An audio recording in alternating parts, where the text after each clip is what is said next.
everybody, and welcome back to Tabletop Notch. Yeah. Tonight's episode is episode chapter 46. We will be diving right back into the thick of combat. I can bring up the little thing there. Some people might remember. Oh, I see some hey, thanks for cheers. As I'm looking up, I never look up. They love the battle. Yay! They were hoping that was going to happen soon. If I put it back and then put the battle cam back on, you think they'll cheer? Yeah. Let's try.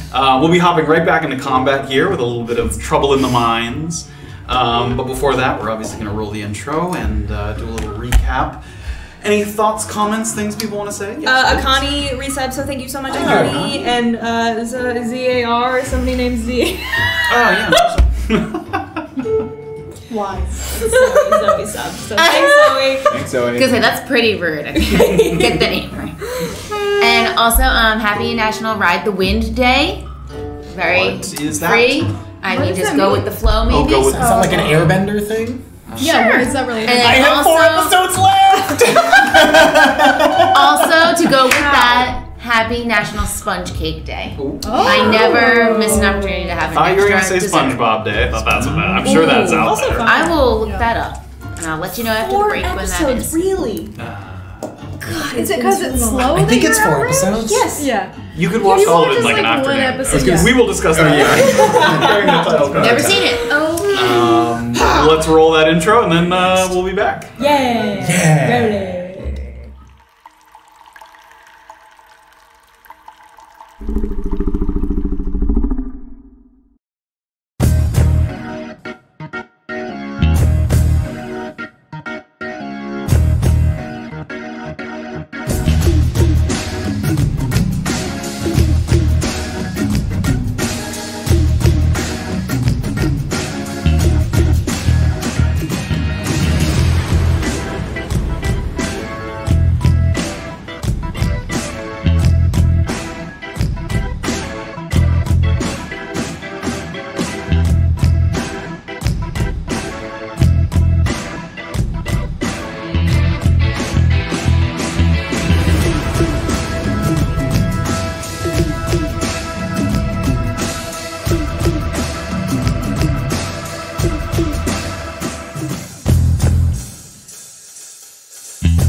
Welcome back. Leah's racking her brain. She doesn't know where she is. She doesn't know Just trying to ride the wave, guys. Yeah, ride the wave. Hashtag ride the Eat wave. your shortcake. You mean the wind? Sponge cake? Sponge What is cake. it? The Oh, yes. wind. Is it the yeah. wind or the wave? It's the wind. I'm Oh, it's sorry. Again, Ride the wind. Maybe Ride the Wave is another day. It makes the waves. It's coming up. it's gonna be an interesting battle for me. I think. We have round 1 A of little Trouble water there, in the right? Rubble. Yeah, I'm prone, so it's coming through all. It's like the UFC. Before we go into the music's a little loud. Before we go into the recap from last week, we have a couple quick pieces of business to take care of. First piece of business is that Orba is not unconscious.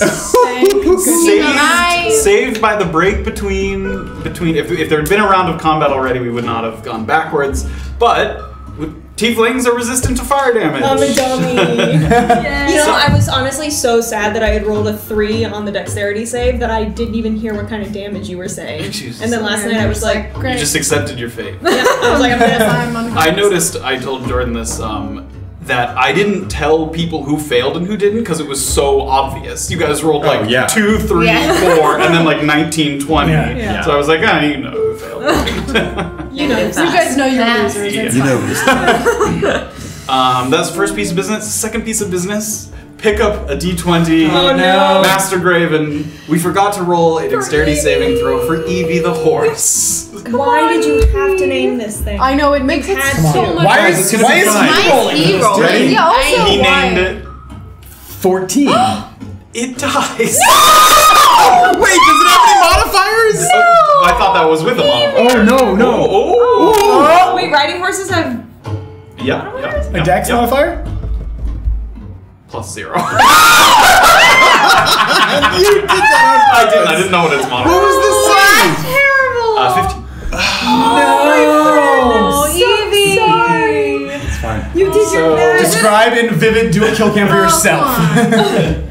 We'll remove Evie for the battlefield. This is what you get when you name your horses. Yeah, Yes, I mean, it's to be just fair, we did horse. deserve this.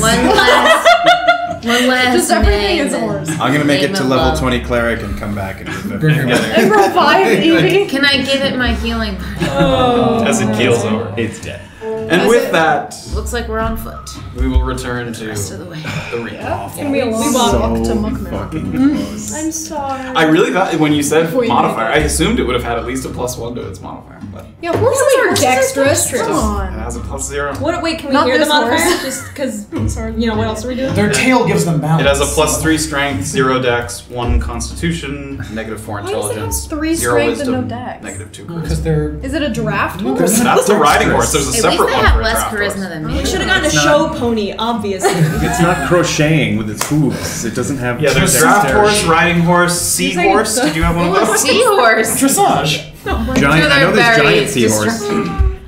All right. That probably- Okay, let's do this. Anyway, we'll have a funeral later. What's up? Don't beat the dead horse, okay? Oh, I can't. In chapter 45, Double Tunnel Struggle. The party descended into the hidden passage at the recommendation of Josco Tibbets, who was no longer present to see us safely across the bridge. True to his word, the tunnel kept us well out of sight of any lingering Lakafuyu or Black Lion barbarians, but some cave-dwelling creatures didn't take kindly to our intrusion, nor a thrown rock to the face. The squid-like dark mantles used camouflage and their innate auras to black out our vision, which put us on the back foot and almost took Erland to the ground after attaching themselves to his body. A few fortunate swings were able to tip the momentum back in our favor, though one of our remaining horses was killed in the fray, further diminishing our riding and carrying capacity. Before resurfacing, we spotted a door that seemed out of place in this otherwise natural environment, with a plaque that read, "Champions Only," We left it open. a reference we assumed to the challenges we faced in Josco's castle. It was Beezaura who officially held the title, but Orba attempted to slip through and was met with a pair of painful shocks that knocked her unconscious, forcing Graven to use what little magical energy he had left to bring her back.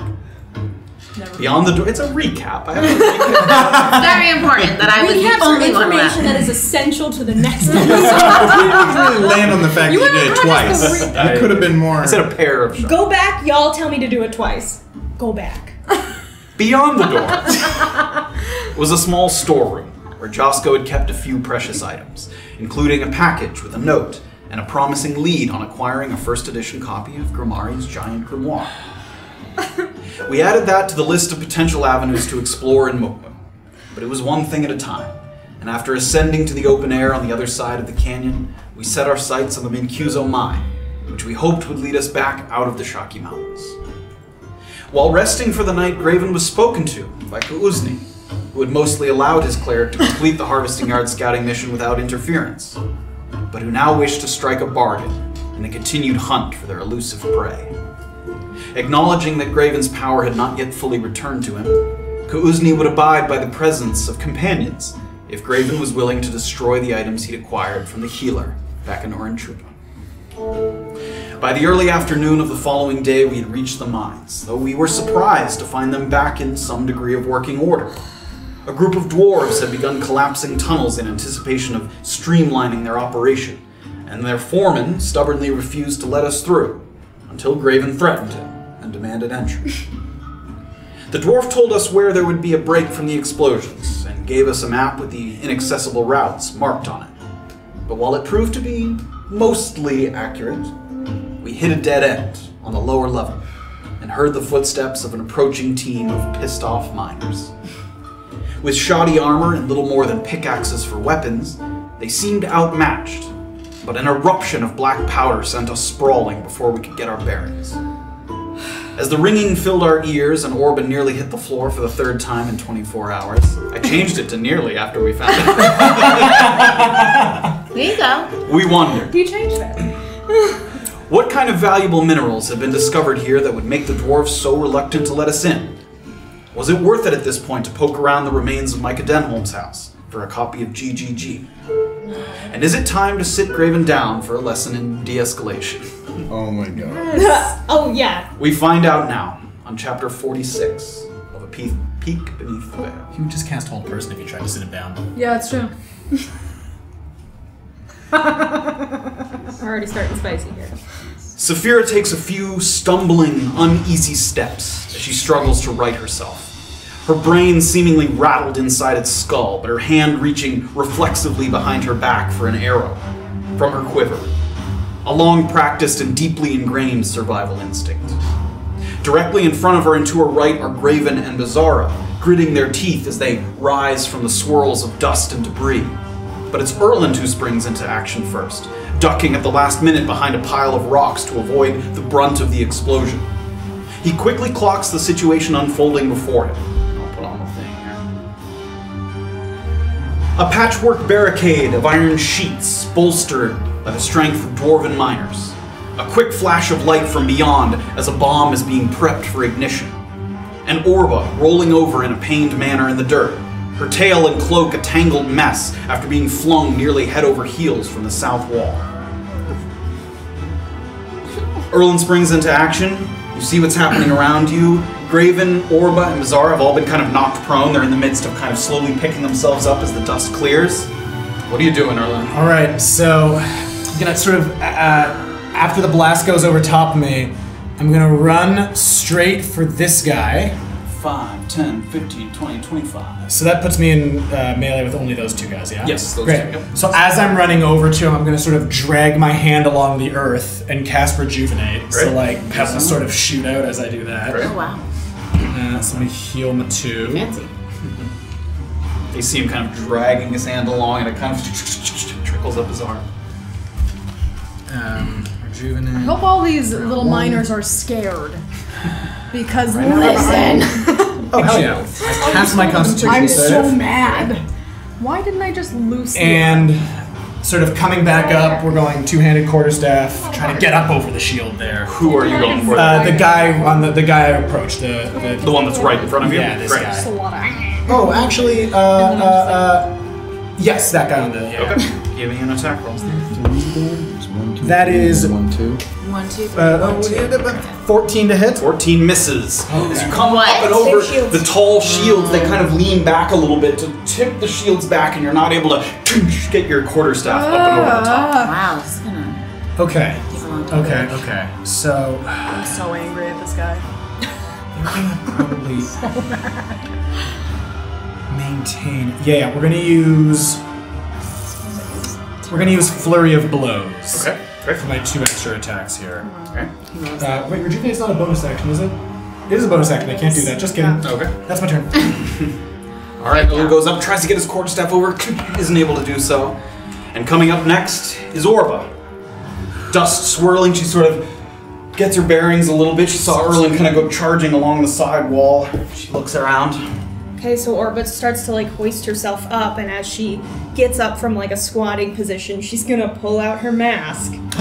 And she's gonna just take a deep breath and fix it to her face. And as she puts it close to her face, she starts to hear the whispers start to go, and puts it all the way, and almost it kind of fits itself to her face, and as it does so, she starts to hear the whispers get louder and louder. And she, Are you picking yourself up off of prone? Yes. Great, so that's half your movement. Have you used that in campaign before? no, it's the first time This is the campaign, first only time in the seconds. official campaign. I'm at 2 right. hit points. Here we go. Would you like to read the... It's been a while since the mask has sort of been talked about, used. So this is the Whispering Mask of Arcane Focus. While attuned to this item, you may use a bonus action to put on or remove the mask. While wearing the mask, all ranged spell attacks are guaranteed hits, not critical. Every time you make a ranged spell attack while wearing the mask, you take 10 psychic damage, but this damage cannot knock you unconscious, so if you would be reduced to 0 hit points, you're reduced to 1 instead. There's all kinds of stuff about being cursed and, the vulnerable to all that good shit. it's the, So she can't miss, but she's damaged. Do you still non-lethally. roll to see if it's a crit, or? No, Yeah. there is no roll at all. It is a non-critical hit every time. And these guys have shields, so let's just fucking do it. Okay, so she has the mask on. She's gonna, take in the surroundings for a second, see the main guy lighting a bomb. So she's gonna try to like get a hoist on like a nearby rock or something, have her crystal out. She's gonna pull from it like almost a water droplet as it Flip your turns, hand in front of the camera there. like a water droplet as it turns into like a nice long shard of ice, and she's gonna go ahead and cast Ice Knife at him. At the one with the bomb. great. So he's not within melee range of anyone else. That's fine. Okay, because the explosion affects nearby people. Yeah. But also him as well. Yes. Yep. So I'm gonna cast it at a 2nd level. Great. So you watch Orba kind of wind it up, and she fires it off, and you get the impression as you're kind of looking at this wall of shields that because you can't get sort of a perfect sight on him, that attacking him regularly would be under the effects of additional cover. It would add to his AC. But she lets the mask kind of take over her instincts a little bit. It almost feels like someone else is moving your hands for a moment, and this sort of ice goes up and over the top of the shields, and then it arcs downward and hits him on the top of his head. Wow. Go ahead and roll for damage. Great, so 2nd level spell, so it does still just 1d10 piercing. Okay. What's SA stand for? Shield dwarves and... Safira. Didn't Safira die? Put the horse back. Dwarf is I forgot. That's for Evie. Evie's turn. A 1. Alright, so 1d10. It's a 1 damage. Okay. 1 piercing damage. And then the dwarf has to make a dexterity saving throw. So, shit. Are better not dwarves dexterous? He better not be. This one better not be. that is a 6. Fails! So now he takes 3d6 cold. Ooh. Yeah, that's where the damage That's the good shit. There we go. There we go. 8, 9 damage. So 9. So 10 total. 1 piercing, 9. Yes. Great. I am reduced to 1 hit Great, so point. the icicle kind of arcs up and over, and you hear it kind of ting. It sounds like he's wearing like a small sort of skull cap on top, so the initial sort of impact of the ice doesn't go all the way through, but then you hear kind of the shattering of the cold kind of rain down on him. Sweet, sweet, sweet. All right, that's my turn. I still have 15 Still half feet. movement, yep. So I'm just gonna move. What the hell is the thing on this? Okay, I'm gonna move 15 feet back. I 10, think. 15. Just keep my distance. All right, that's my turn. And next is the shield guys. Shield guys. So What does being prone mean for melees against you? they have advantage against you. It's all good. Disadvantage for range. Yes, range attacks have disadvantage. So the shield dwarves, you hear them kind of, they're almost, you can hear a little bit of conversation happening, but sort of down the line, and then you hear one kind of hold, and you hear kind of a, and they all kind of bring their shields down to the ground, except for the 2 that are in range for an attack. Erland kind of sees the shield move and a pickaxe come up over the top, and the 2 are going to make little pickaxe attacks there on you. The 2 that get It better be little pickaxes. This is making me sad. These poor guys with their little That pickaxes. is a Hey, they chose. 8 for one of them, Eight misses. and then a 15 for the other 15 one. also misses. 15 misses, great. So they sort of move their shields, but they're heavy, and they're sort of wearing some extra gear from the mining, and they slowly bring their pickaxes down, and Erland's able to kind of duck and dodge out of the way. The other 3 have done some unknown action that you don't know. They sort of steadied themselves, readied themselves. But like behind the shield. Yep, they're behind the shields. Okay, Graven. A stand up. Great. Half the movement. Graven sort of slowly picks himself up off the ground. Can I see the dwarf with the bomb? Is that because of a sight-based attack? Yes. Make a perception check. Oh. It's difficult. There are cracks between where the shields are, but it's not a lot of room.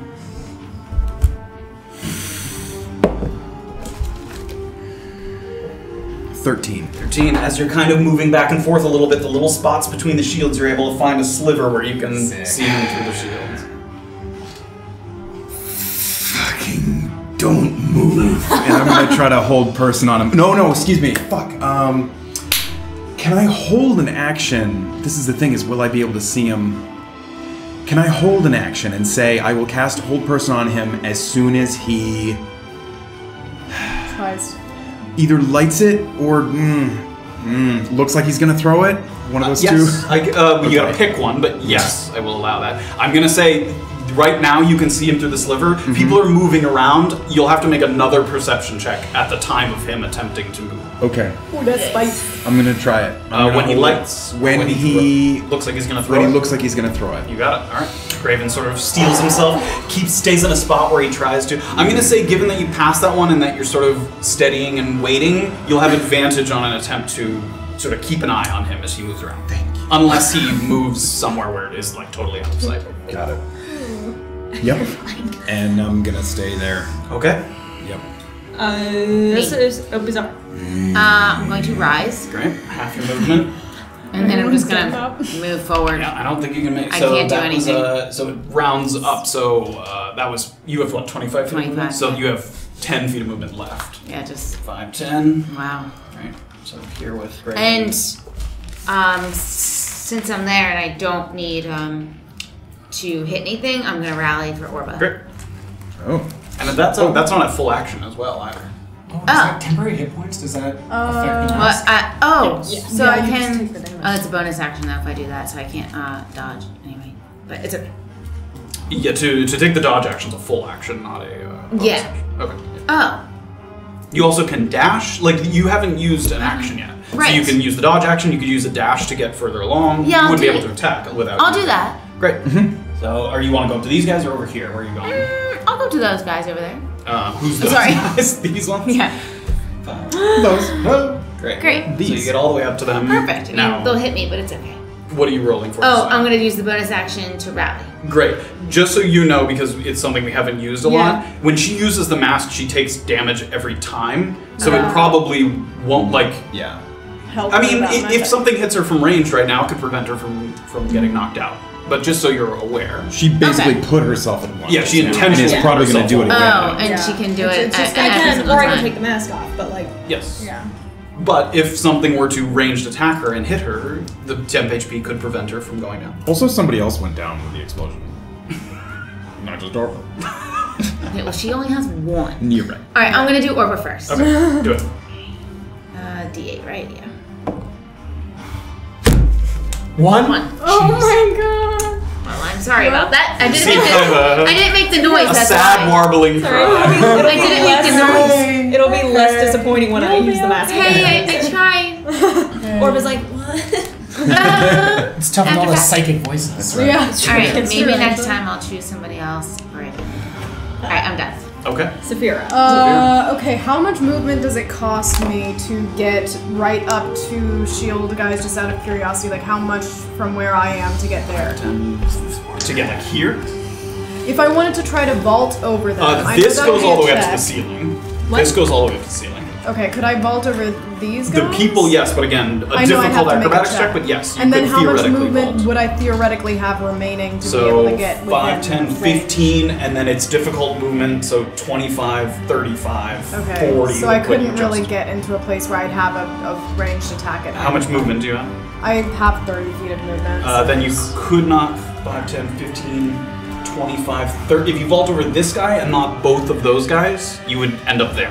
Yeah, but this is still. I'm here. I wouldn't be able to make a. Not without disadvantage. Not without disadvantage. You Yeah. would have Okay. So. Okay, then I'm gonna probably stay where I am, and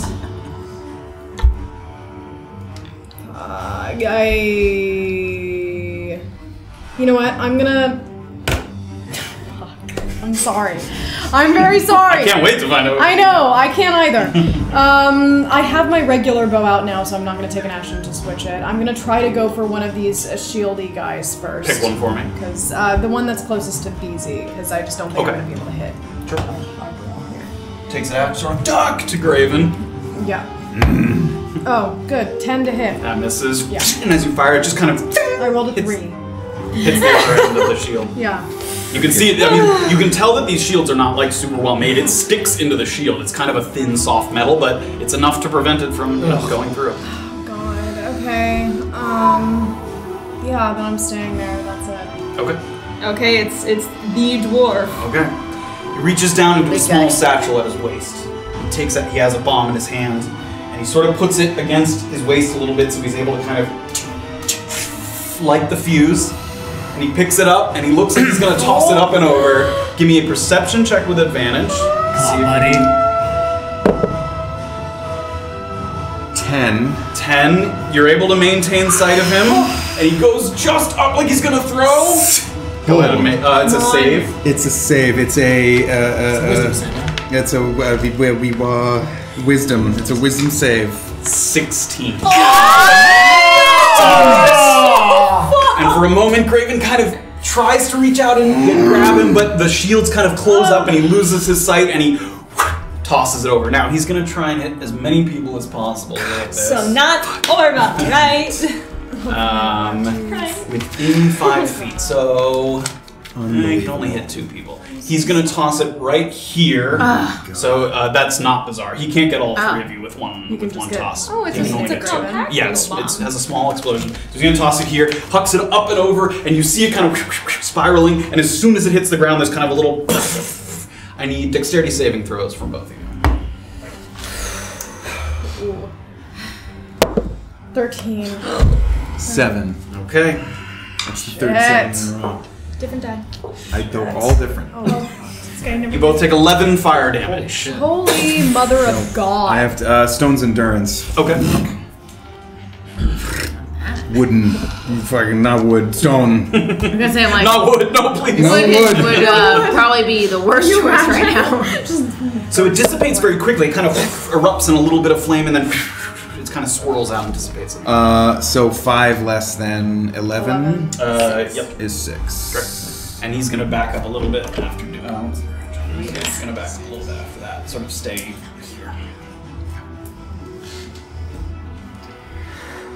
Cool.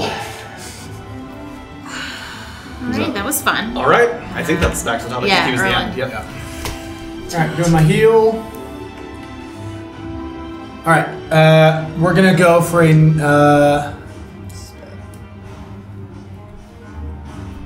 Oh, that's interesting. Everything just changed.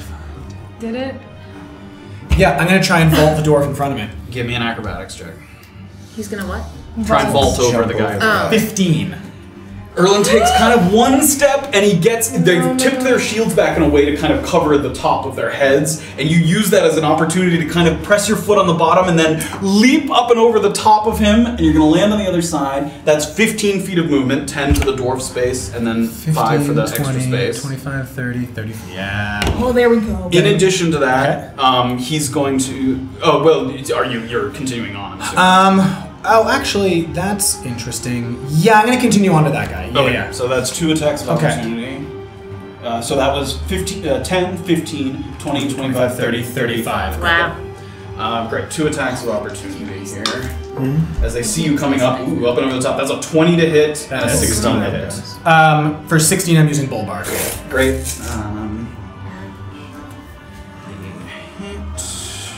Hold on. Bad roll. A 19 for my Constitution save, so it only goes up 1. Great. That is 4 bludgeoning damage. Slashing damage? Bludgeoning damage. It's sort of dullish Did that axe. right? Was that 4? And then that 1 did that. Great. A lot of stuff. Great. So now I'm in front of this guy. You are in front of the guy. It looks like he's got. You can see now. You have a better view of this kind of satchel by his side. Looks like he's got at least a couple other bombs there in the satchel. Great. So we're after having vaulted 2-handed quarterstaff attack. Great. Make an attack roll. Oh, he doesn't have a shield, does he? He does not have a shield. 14 to hit. That hits. Hell yeah. That's 6 bludgeoning damage. Okay. Come in. It just as he's like reaching down, he kind of gets hit. Does he have any weapons out? It looks like he has a pickaxe on his back. He's not currently holding one. But would I be familiar that would take a full action to pull out a No, weapon? because he's doesn't. not wielding another weapon. I see. His hands are empty at this point, so that would not take an action. Okay. And his pickaxe looks roughly similar to the ones that have been attacking. Yeah, I mean, none already? of them are like they seem functional. They don't seem like they're built to be weapons. Great. Flurry of blows it is then. He loves the flurry. Love a good flurry of blows. Natural 20. That hits. Come on. So that's double that for 7 bludgeoning damage. Great. And let's make him do a dex save. Okay. Let's make him. Natural 1. He fails, so he is now prone. Love it. Love to see it. Erland comes in and hits him in the chest, and he's like in the middle of trying to juggle both the satchel and also protecting himself from Erland, and he loses his balance and he kind of falls backwards. And I'm following that up with a punch to the face. That's with advantage. That's with advantage. 23 to hit. That hits. Come on. 21. 7 bludgeoning damage. Bludgeoning Non-lethal, please, if necessary. Great, you come down, give him a nice smack as he's lying there on the ground. He's sort of feebly trying to keep his arm up to defend himself. Erland's got a whole gamut Great. of things. That is my Why am I turn. even in Okay. Okay, is me. Everyone has their strengths. I know, I'm just like enthralled. I keep hearing all this, like, just go watch this go Things. on. Just do things. Just do things. All the things. You've got so many cool I have things. very low HP. I need things. Yeah, that's true. That's true. When you can't take 40 hits, Yeah. you have to do I just things. I just would love to just keep getting slapped. Who we got? Orba. It is me. Alright. Okay, so seeing that Erland's kind of taking care of the guy with the bombs. Give me a Yeah, perception really, check to like- see if you even know that, to be honest. Oh. Okay. Oh, you're very far back. hate- Yes. I loudly and politely know. I'm Oh. taking care of the ball. I got him. Oh, I don't know. Dirty 20. Great. So as Erland kind of very vaulted over, perceptive. a couple of the dwarves kind of turned to see what was going on, and as they do so, it kind of opened up a little gap that you're able to see, and you can see Erland, like you saw him knock him down on his back after. Okay, running great. up. So she's looking to do some deeps elsewhere. So I'm gonna cast Ice Knife again, 2nd level, at that middleman there. Okay. In your face. Again, the ice kind of forms, and then and you see it go up and over, and it comes down on the other side on top of his head. Okay, so I roll for damage on him, 1d10. Hoping. 8. 8 damage. And then all 3 of them have to make the dex save. Okay, we'll go from the wall towards me. Oh, that's the wrong guy. That's a 17. Saves. Then the second one that you hit, it's a 19. Saves. And then 19 again. Saves. Do they take half on that? I'm looking. 5 feet of my... No. No, so the ice kind of goes out and they kind of turn their shields in a way that all the ice sprinkles off. Those are big old rolls. Very Yeah, you dexterous. shut up. Shut your mouth. They're not that dexterous. Okay. Can Orba take 5 more feet back? Yeah, you can. Right up You're against that just wall. And this time, as they sort of fire out the energy, you feel that kind of pressure against your head, almost this overwhelming headache. But it doesn't. You're able to stay up, even though it kind of disorients you. You do lose the 1 temporary hit. I gotcha. The one temporary. The life or death temp. Hey. And that is my turn. So it's the shields. Okay, shields. Now seeing that someone has gotten past the main line, they start to mobilize a little bit. This one, first of all, that one's just going to attack Beezaura with a overhead pickaxe attack. 5 to hit. So it comes down, this sort of weak little pickaxe clanging against her. This one's going to come over to Erland there. Beezaura bursts into laughter. Yeah. We might be the same height. But Yeah. we'll just Fuck right me. there, yeah, buddy. 20, I didn't expect 5, this. 10, 5, I 10. think you'll be okay. So this is Oh, no. 2 attacks on Graven, 2 attacks on Erland. Let me do Holborn one more time. Graven, 7 to hit Miss. and 16 to hit. Warding flare. So a flash of light goes throughout the tunnel. That is a 11 to hit. Miss. Misses. As soon as he flashes, he kind of weakly flails his pickaxe and hears it clanging against your shield. 2 attacks against Erland here. One is a 9 to hit and one is a 19 to hit. So the 19 hits. That is 4 bludgeoning damage. As the pickaxe comes, you feel it kind of thump against your back there. Oh, yeah, we're alright for a second. I For think a that's second. everybody. Okay. And you can hear it's making this cacophony of noise as these kind of shields are chung, chung, chung, chung, kind of moving throughout the hallway. Graven. Can I? He's within 60 feet, the main guy? Yeah, I think so. 5, 10, 5, 10, 15, 20, 25, 30, 35, 40, 45 feet. Yep. I have to heal. I'm gonna cure wounds on myself. Okay. Lame. Lame. What a baby. So dumb. I need to heal. It's just a D8, right? Yeah. At first level. Yeah, first level. 6 HP. All right. It's not nothing. It is not nothing. That's true. Graven takes a moment, sort of between strikes, to kind of focus for a moment, fill himself with a little bit of healing energy. You die. That's it. Okay. All right, I'm gonna go after that guy again. Same one in Or, front of I you? mean, well, I never went after him before. I didn't get a chance yet, but now that he's Now struck he's on going me, down. I'm going on him. You may. All right. You're going Ooh. down on him? That's cocked and on top, so I. Cocked it on top. Tabletop notch. Oh no. 19 to hit. That hits. Roll for damage. Someone did, and I apologize, I can't remember who last week said that they have the method for determining cocked dice, which is Oh, yeah. Put if you something can on top of balance, it. yeah. Interesting. You can balance another die on top. Oh yeah.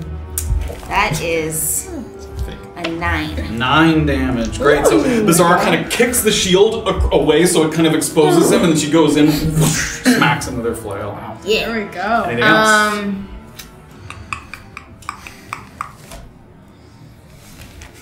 Graven. There's a couple people hurting on the battlefield. You also, I don't know if you still have your action surge. I do, but I will help a friend. You can do both of those things, I believe. I- Is rally a bonus action? Oh, rally is a bonus Yeah, action. so you can do a full And other action. And I'm gonna just do rally right now. who are we yeah. rallying? Who's worse? I mean, I feel like Yeah, but I'm permanently bad. So Graven. I'm gonna do Graven. Okay. This is I had to make a noise. She's very close to it. We can hear her. Oh yeah, I'm like right next to you. Sorry. 3. Thank you. Great. You're welcome. You hear Zara's rallying cry? And I think. Can I do maybe I only have 2 left. It's okay. Okay. I think can I still do a goading attack on one of the guys that's Is that a bonus action or something? I don't it's think so. when you hit a creature. No. It just said one superiority Yes, die. you can do that. Yep. So should I read it? When you hit a creature with a weapon attack, you can expend 1 superiority die to attempt to goad the target into attacking you. You add the superiority die to the attack's damage roll, and the target must make a wisdom saving throw. On a failed save, the target has disadvantage on all attack rolls against targets other than you until the end of your next turn. Great. Yeah. So it sort of taunts him into attacking you, or Yeah. risk the consequences. Yep. So you get to roll a d8, just the extra d8's worth of damage, Okay. in addition to the 9 you already hit him for. That's pretty good. I always forget it does 5. that. 5 additional damage. Great. So 14 total on that guy. Can you And then he makes a wisdom save. That's an 11. Yeah, go. I think your save DC is on one of those. Am I crazy? I think it's just your. Go to the next what is page. Next Wait, camera. hold on. I don't. Sorry. It's okay. I think it's on the second page. No? Yeah, it's probably. Yeah, top right of the second. Oh, She doesn't have one of those pages. I don't. oh do you have an older character sheet? Oh my god, I'm so sorry. That's Okay. okay. Yeah, I have the old one right here. Yeah, so second page, top right. Oh, top right. Doesn't look There. right. Is there a third page? Yes, there is. Oh, there we My go. bad. That's also. What the fuck? What is that? Oh my god, I'm sorry. Am I being an idiot? It's an elusive save. Your. It's no. Go to the next page. Oh my gosh. Oh, okay. I think this is it. It's 8 plus your proficiency, so Well, 10 plus your strength modifier. Strength modifier She's 2. We'll go with that for now. is 2. So yeah. 12. He fails. Oh, it's 3. Great. Oh, 13. Yeah.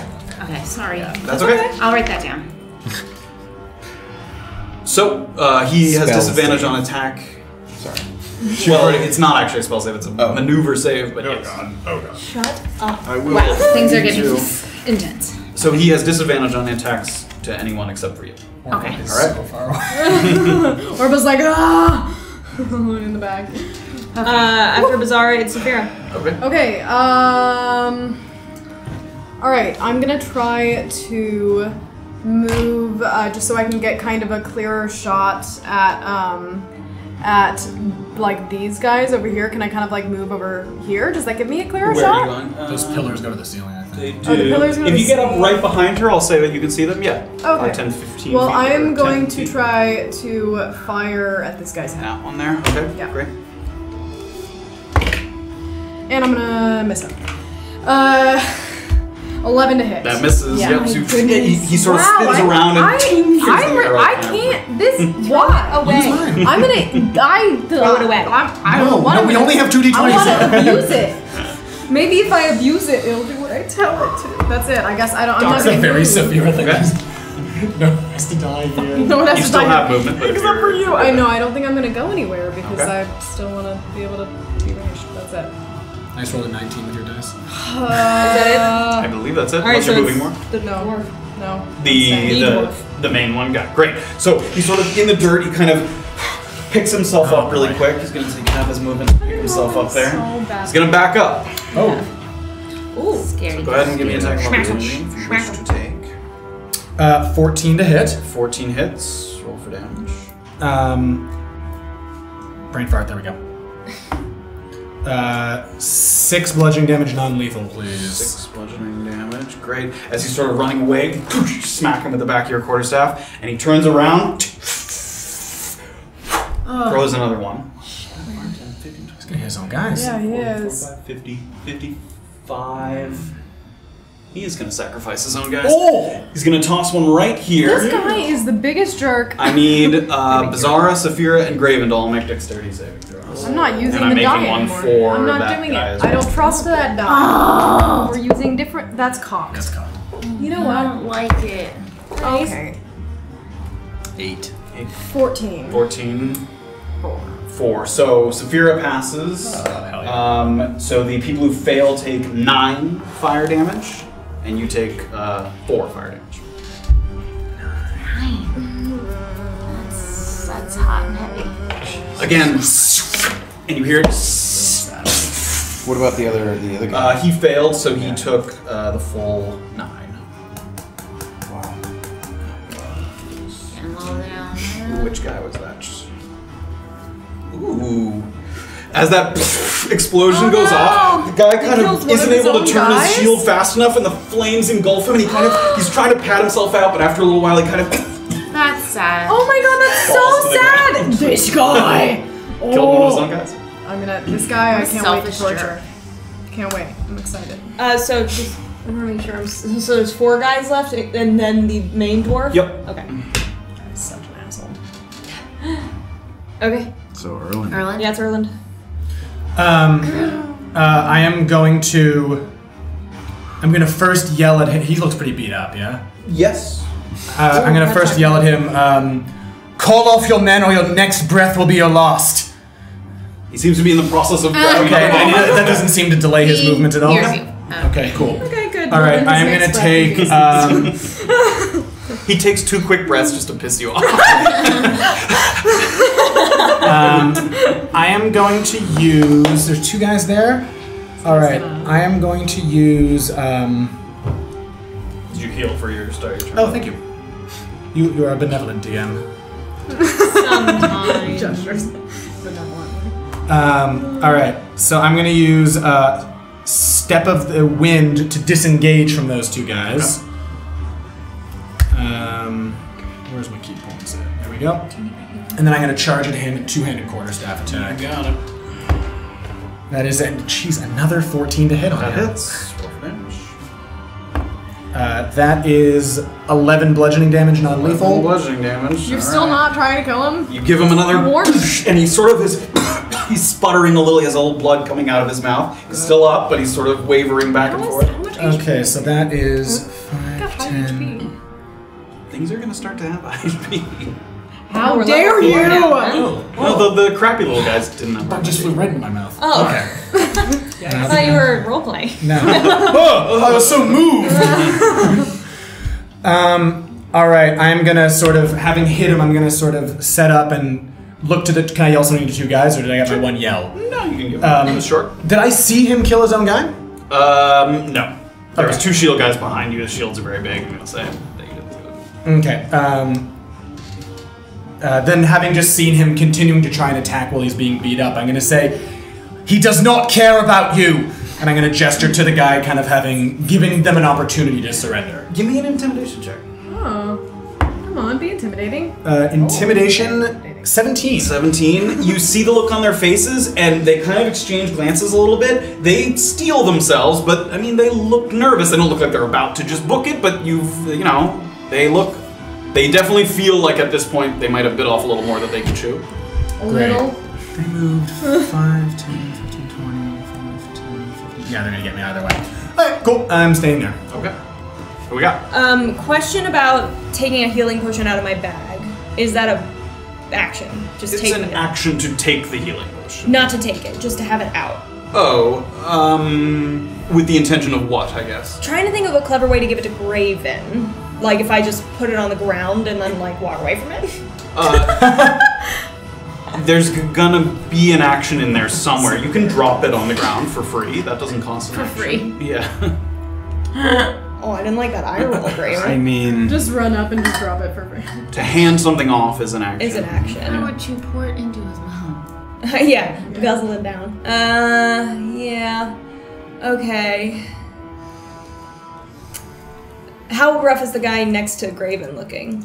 I don't think he's been. I don't think that one has been hurt. At all?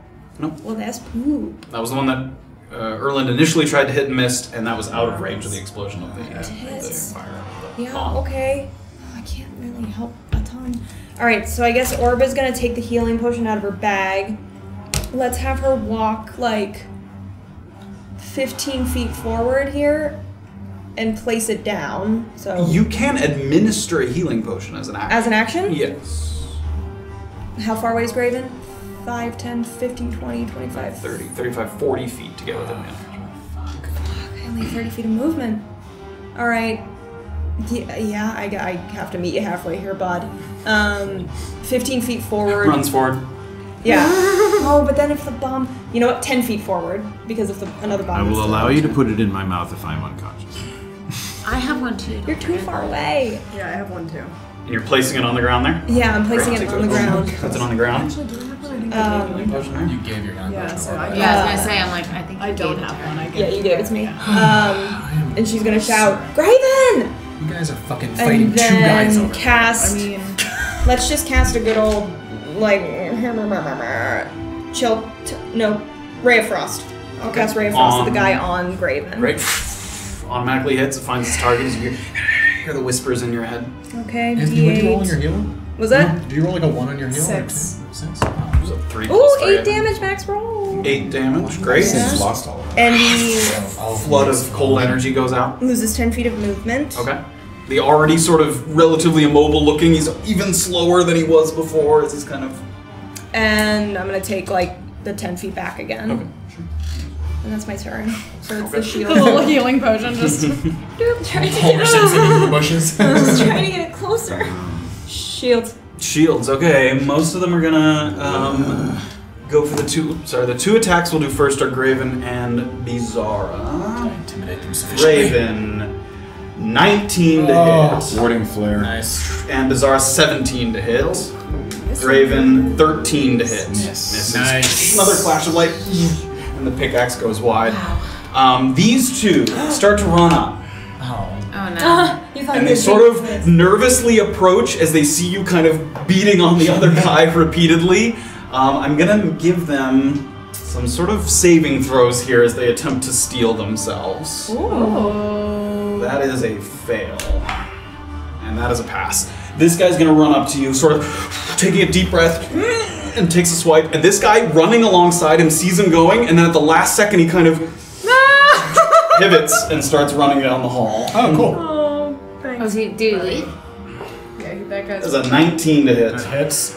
You take 4 bludgeoning damage. Do they max roll me every time? Or is Or is it that just. not max roll? I've hit 4 every time. That's even worse. And that's it. Great. Yes, he comes I up and don't you care feel for the that. kind of dull thud of the heavy pickaxe against your back. I Any more shields? think that's all of them. That's it. I got You it. get it? Wow. I got it. Where's Now, that can you hit on one of your the guys on bows and there? arrows? Yeah. Advantage on your dexterity save. Thank you. Graven. Is red guy within 60 of me, or would I have to move up a little bit? 35, 40, 45, 50, 55. 55. Well, I'm just gonna kind of walk up right next to the guy, or kind of over the corpse of his buddy, and give him a. He would sacrifice you to his own greed, and I'll point at him. Give me an intimidation check. Yeah. Intimidation. We're really moralizing these guys. 11. aren't we? 11. He looks over, but he didn't see where the bomb came from. He thinks that you're sort of trying to dupe him, and he sort of sort of looks at you, steals himself. And I'm gonna cast Toll the Dead on the main dwarf. Is that a saving throw? It is a wisdom saving throw. 11. Fail. Where's the sound? He has taken damage. He has already taken quite a bit of damage. Quite a bit. So he will take a d12. Oh, he's really gonna die. No, you just Do you wait. have your ding dong? I Yeah, where's that ding I dong? didn't ready my ding dong. You missed. Oh no, please let me get my ding dong off. Ding dong gives you advantage. That's it. That's the toll. That's a true trait. That does sound like a In a train. pinch, it'll be. There's a chance that this voice memo is not a dong and a fart. So yeah, let's see. Let's see. It's Toll the fart. Toll. It's gonna be. I hope it's a fart. It wasn't a fart. I wanted the farm. Go ahead and roll for damage. Next time. That's my next cantrip. 6 necrotic damage. 6 necrotic damage. You hear the kind of boom toll throughout the tunnel, and he's holding another bomb as he's taking it out of his thing, and you see him kind of fall backwards into the air. I mean, to be fair, I kind of wanted to torture him. Can I make There's no non-lethal for ranged attacks. I can't make an attempt to try to grab the guy next to me. That's an action. That's a full-on action. Right up. I'm gonna turn to him and fucking stare him down. Sure. That's it. Orba's Okay. behind you, like pointing at the healing potion quietly. Who's next? Or are you move? You still have movement? Or are you staying there? I'll stay there. Okay. Okay, it's me. It's No, it's Beezaura. me. Oh, it is? Oh, I'm Actually. sorry. It is. I'm gonna go ahead and try to finish this guy off. Give me a turn. Come on, baby. Ooh, 9. 9 misses. Yeah. Swing the flail again, and this time he puts the shield up and. Man, I'm using everything. I'm gonna go and try again with action. Okay. Search. Yay! Nice. Nailed it. My pronunciation has That's not evolved. a hit, Sure. right? Did you pronounce it correctly? No. 10. Comes back again, clangs off the shield once more as he sort of turtles himself up. You're definitely scaring him. The sound You're is loud. scaring the crap out of me. Okay, well, that's about it. Okay. Just hang out right there and use everything I got, and nothing works. That's the way. We feel you. Okay. Okay, Now it's Safira. now it's me. So I'm gonna take a shot at Need a this rest guy Need who's a rest. by Erland here. Okay. Give me a turn. Are you joking? 12 to hit. That misses. Why? Another arrow off, and he It's sort of not even- holds. this is He's a got. He different knows dog. the arrows are You kind do of coming that. from behind, so he's kind of bunkering stuff a little bit, and he hears the I've kind done no damage. This, you know what? I quit. Safira okay. quits, so we're. Drops her bow. Safira just drops her bone, literally. She was never seen prone Very ever again. bad. She's too embarrassed. I'm not moving, so Okay. that's it. Alright, well, he's dead. I'm useless. He is dead. I'm useless. Ding dong. Ding donged him. Okay, it's Erland. Yeah, do my heal. I'm gonna turn around. If the guy dies in front of me, do we all hear the dong? Oh yeah, the dong is loud. The dong is loud. So I'm gonna turn around. Gave him the big dong. And you saw him like it looked like his head kind of like almost ping ponged back and forth a little bit as it rattled inside. That's the first time you guys have seen that work. Yeah. So Ping pong dog. how genuinely terrifying that was! I'm gonna turn around to the guy behind me and sort of- cry? and just hold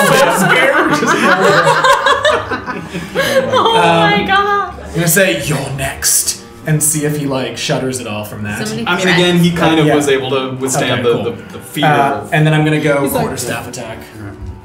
Two-handed. Yeah. 9 to hit. 9 misses, great. So he sort of, again, holds the shield up nice and close. Here's the kind of clang from the other side. All right, which thing do I want here? Let's do a. Yeah, I'm gonna use flurry of blows again. Okay. Some attacks. My fingers are too stubby to hit a key point. There we go. No. 8 to hit. It misses. Thank you. Natural 20. That hits. Oh, thank goodness. I I was about to dispose of that die too. We need to get That the hand sucks. sanitizer. Yeah, just a 5 bludgeoning damage, 5 bludgeoning damage, great. and As he sort of deflects one blow, deflects the other, and that leaves his flank open, and you kind of sock him as he. yeah, and he can't take a reaction until his. Wait, actually, hold on. Let me count here. 5, 10, 15, 20, 25, 30. 40. I think that's 40 to there. So he can't take a reaction until his next turn. So I'm gonna come in with the like hook and then kind of step aside and try and get over. As it kind of that guy. staggers him back a little bit, gives you an opportunity to move out of the way. I just want to move max distance 40 feet to kind of 15, not in melee 20, range, 30, but by 35, that guy. 40. Yeah. Okay. And that is my turn. Is that Erland? It's me. Alright. Alright. I'm still worried about Graven. So I'm gonna cast... I can't cast my fun things because everyone's around them. So I'm just gonna Help cast Graven Graven. by killing that dude. What's that? You could help Graven by killing that dude. I'm gonna try. Go ahead. I'm gonna cast Ray of Frost at it, so Okay. it hits automatically. And I do lots of damage. Beam of frost, kind of Come on, concentrated beam 4 of frost damage. goes out. 4 damage. Right. And again, the frost kind of covers him a little bit, and his movement is slowed even more. And now he looks. You can see kind of the fear in his eyes, as like a little bit of last bit of life is sort of in him. Orba's It's not detached. down. Come on, it's sad. They No, don't know. it is It's a not. little sad. At least Still up. You know what's sad is the dead horse on the ground. Graven picks it up. right.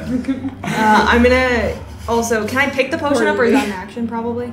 Uh, Now that it's getting fucking ignored, I'm not picking it up. 6 seconds. I put You're this taking more here. damage by running away from that guy. I put this here. you can pick it up without an action. Yes. All right, I'll pick. Run forward and grab it. The dwarves are watching her. What is that girl doing? Any more movement? Not Did you yet. see her run up? That was I'll take 10 feet of movement. another 10 feet back. Pick up my shit. Literally, I have never busy in my drawing the it. last like 3 episodes I've rolled. It's the I've shield. done it. Okay. Yep. Shield, guys. Okay, great. So the first thing is, as Erland's kind of running back in the opposite direction back towards the group, you hear the guy that you sort of scared. He's sort of help! running down the That's a hallway. bad thing you did. It's a bad thing. This one's going to attack Beezaura, that one's going to attack Graven, and this guy see how sort of many turns 10, 15, 20, 25. Can't quite reach Erland. Graven, I needed him to that is not a attack. 14 to hit. Miss. Beezaura, that is a 21 to hit. Oh Look at my that. goodness. We're gonna get one there. That is a max roll 7 bludgeoning damage. Now I'm gonna die. Well, are That's you a How much big HP sword. do you have left? 7. Oh my god. Oh. Okay, actually. That's spicy. Oh my Oh my god. You're spicier than That's it. We're so sorry. It's Graven. I'm gonna turn to the one right in front of me and just point right in his face with my dong. Sorry, I won't keep that up. You did I'm not. sorry. That is a 3. He will fail, and he has taken damage. He has taken yes. damage, yes. Is this 12? No. That's I rolled the wrong one last time. Well, that's your fault, isn't Well, it? he's Well, I still dead. killed him, I guess. He's still This dead. is a D12. Yeah. Yeah. That is what I rolled for this. Oh my god. Oh my goody goodness. 11 necrotic damage. 11. Oh, so here we you go. toll, you hear the dong and the toll kind of goes out, and he's behind his shield, so you can't really see him, but you hear it, and then you see the shield kind of Creepy as as you fall That down. is so creepy. It's terrifying. That's so terrible. awesome. That is the stuff of nightmares. necromancy. Yeah, necromancy is scary. And I'm just gonna. I could even learn necromancy is horrifying. I'm I just don't gonna like like it. turn to that other one here and just start taking steps towards him. 5, 10. You will die next. Says it real casual, like. Yikes. Okay, okay. after Graven, it's Beezaura. Alright, I gotta go after this guy. I Alright. must. Come on, BZ. Come on. Okay, that is an 18 to hit. That hits. Ooh, just barely. Really? He's the guys with the big shields. I know, but come on.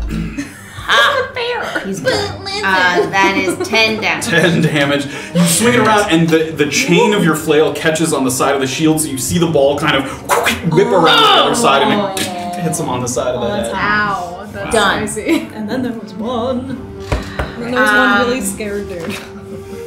That's Safira better. I think I'm useless. 7. There's only one guy left, right? Well, one guy fled down the hallway, but yes, one in the vicinity. Okay. I don't know if we're gonna be able to rest after this. I mean, I'll just do it because then if we rest, it just won't matter anyway. But I'm gonna do second wind and I regain hit points to 1d10. Great. Nice. Man, that's the first time you've needed to use that. You have I things. think I You have used it things like and stuff. once. You have I things and think stuff. I used it once. She has There's a stuff. little eraser. I think I'm rolling the right one. 8. Right. Is sort of That was a good one. summon the strength to keep going. healed myself with Yeah. my cure wounds. Yeah. Graven calls upon the healing from the gods. Yeah. He heals himself with 6 hit points, and Beezaura's just like, I got Okay, I'm this. good. I got Zora this. screams and just. it wasn't even rally. I think feel it's better. the second No, wind. it's Second wind. Yeah, she just has to literally Ride the wind. and that's it. Ride the wind, guys. Have You a ride rode the breath. wind today. Die. Okay, I think it's my turn to will be not. useless. I will Yeah. not die. Okay, well I guess I'm gonna scoot my little toot over here so that I Scoots can her toot, 10 get. See you later. Thanks for I'm your help. gonna try to shoot at this guy and Make see an if I can attack hit roll. anything. Thanks for doing so much to help me defeat this guy. Ah! 19 to hit. That hits. You're gonna get the, Safira for the first time You're gonna in get his the kill entire cam, too. combat. He is hurt already. Oh, that thank shit you're gonna goody kill cam. goodness. But let's So not get ahead of ourselves. Oh, Yeah. oh yeah, oh yeah. Here he go. Here he go. What's happening? Oh my god, I rolled full damage. 14 total damage. Well, I'm not sure she deserves I don't. that. I don't deserve But Safira. Do it. I'm so. She loses the arrow. She half expects it not to hit, and then she sees it go through his eye, and she's like, I don't even know. I guess she's just glad she finally did something. And we all stand in Graven's sort of slow standing up. clap. The guy was sort of mid pushing Graven with his shield to kind of give himself a little distance. That little gap sort of gives enough of a straw.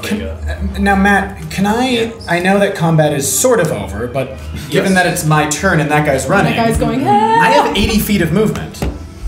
You can start running down. Yeah, Can I I- mean, we'll do this out of combat. Yeah, I'll yeah. just assume it's sort of speed related. So yes, are you running after I am him? running after the guy. yelling Right, so help. you see, as soon as like the last guy drops, everyone's kind of taking stock, looking around, and you see Erland just take off down the hallway. Give me a perception check as you attempt to see sort of which hallway he went down. Can you give me the map back so I can put that on here for people's? Dirty 20. Well, that's good. Oh, well done. Yeah. Got some arrow. There's a few notes on there in the forms of circles. Question mark. Go back to here. There we go. you Great. can't see. So you guys Those are were. in your brain. The shadows of your mind. You guys were up in this hallway that turned out to be a dead end. So he went running down. So you kind of get to this little sort of break where the two go, and it does look like using your dark vision, you're able to see that this X was accurate. There is a sort of caved-in portion, Okay. so it only leaves one direction to go. Which is this way. Yep, which is that way. Do I still hear him yelling help? He doesn't seem like he's still yelling, but you can hear some loud clomping boot steps kind of heading down in that direction. Yes. Just single boot steps though. His at the moment, yeah. Okay, just great. it sounds like it's going away from So him. I'm gonna bolt after Right? him. You do so, and you get to probably around here where you saw that kind of wooden barricade that sounded like there was a creature on the other side, and you see him with his kind of stubby dwarf legs kind of... Here you go. And at this point it looks like he's dropped the shield to the side, he's dropped his pickaxe, he's kind of running as fast as he All possibly right, can. I want to like get up behind him, dive, tackle him, and try and cover his mouth. Give me a contested athletics check here as you attempt to... Athletics for me. Yeah. 14. 9. So you're able to kind of get up and grab him, and you kind of pull him a little closer, and you kind of... So I'm covering his mouth, and I'm gonna say, "Stop yelling or die." We're going to walk back down the hallway, friend, and we're gonna have a little conversation, all right? Give me a nod. And I'm gonna start to move him back towards the group. What is everybody else doing? Is this kind of that? We have to get out of here now. Yeah, absolutely. What? There's only a few ways that could possibly go to the exit, I think. But let's get our things together and go. I'm not sure how far Erland has gotten, but Is everyone okay? Can we? I don't know. I think There's time for that later. We have to We go need now. to get out of here first. Okay.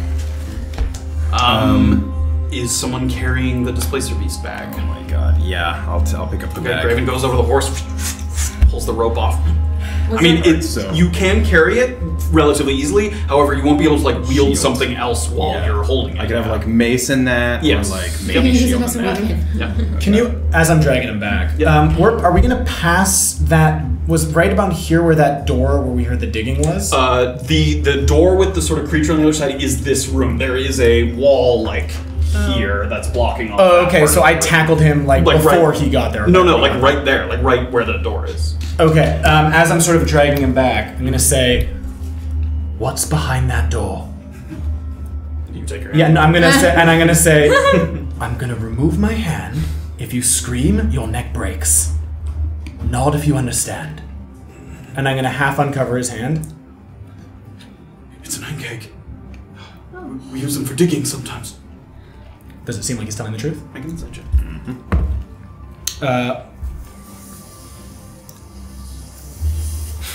14. 14. As best you can tell, yeah. I mean, he's. It's hard to sort of pick out. Maybe he's clearly very scared, but as far as you can tell, and nothing about the sounds that you hear coming from the other side. You've fought pancakes before. Yeah. It doesn't sound obviously different. There's not some kind of noise where you're like, that's not what an pancake sounds like. So, yeah. Okay. I'm gonna say, good. This is how this is going to work, all right? And I'm gonna cover his mouth again, and I'm gonna keep dragging him back. Anything else that was the horse carrying? Anything I was just about to else? ask that. Was he carrying anything else? I don't think so. Okay. I didn't fucking have anything. Yeah. Anything else before you guys kind of move down the hall to? Already I lost. think I'm gonna keep my mask on. Okay, keep the mask on. Anything else? Okay, great. Before I get back to the group, so I mean, actually, I guess, do I hear them coming up? Or? I mean, yeah, you can hear some sort of, so they're moving down. You ran pretty far ahead, so now you and him are kind of like moving down this little hallway a little bit. So as I'm kind of moving down the hallway, I'm gonna say, I'm a lot nicer than my friends, especially the Goliath. All right? Who owns this mine?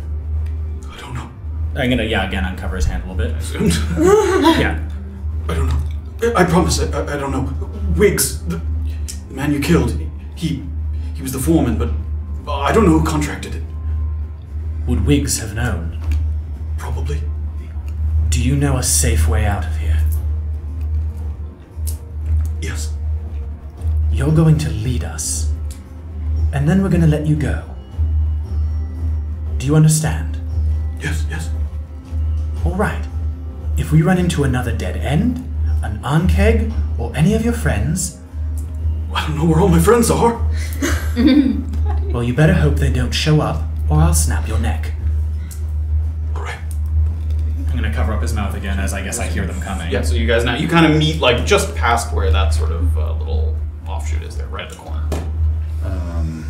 Seeing that he has him, Yep, I'm you see going him. to get this portion of the map out. Sure. And I'm going to like hold it up to his face, and I'm going to point at, basically, because we're coming back this way, I'm going to point and trace my finger through this to there. Will this get us out? No cave-ins there. That's how we came in. He seems to be telling the truth so far, Goliath. Does it seem like Make an so? insight check. Okay. I like to use me. This is So I don't trust your insider.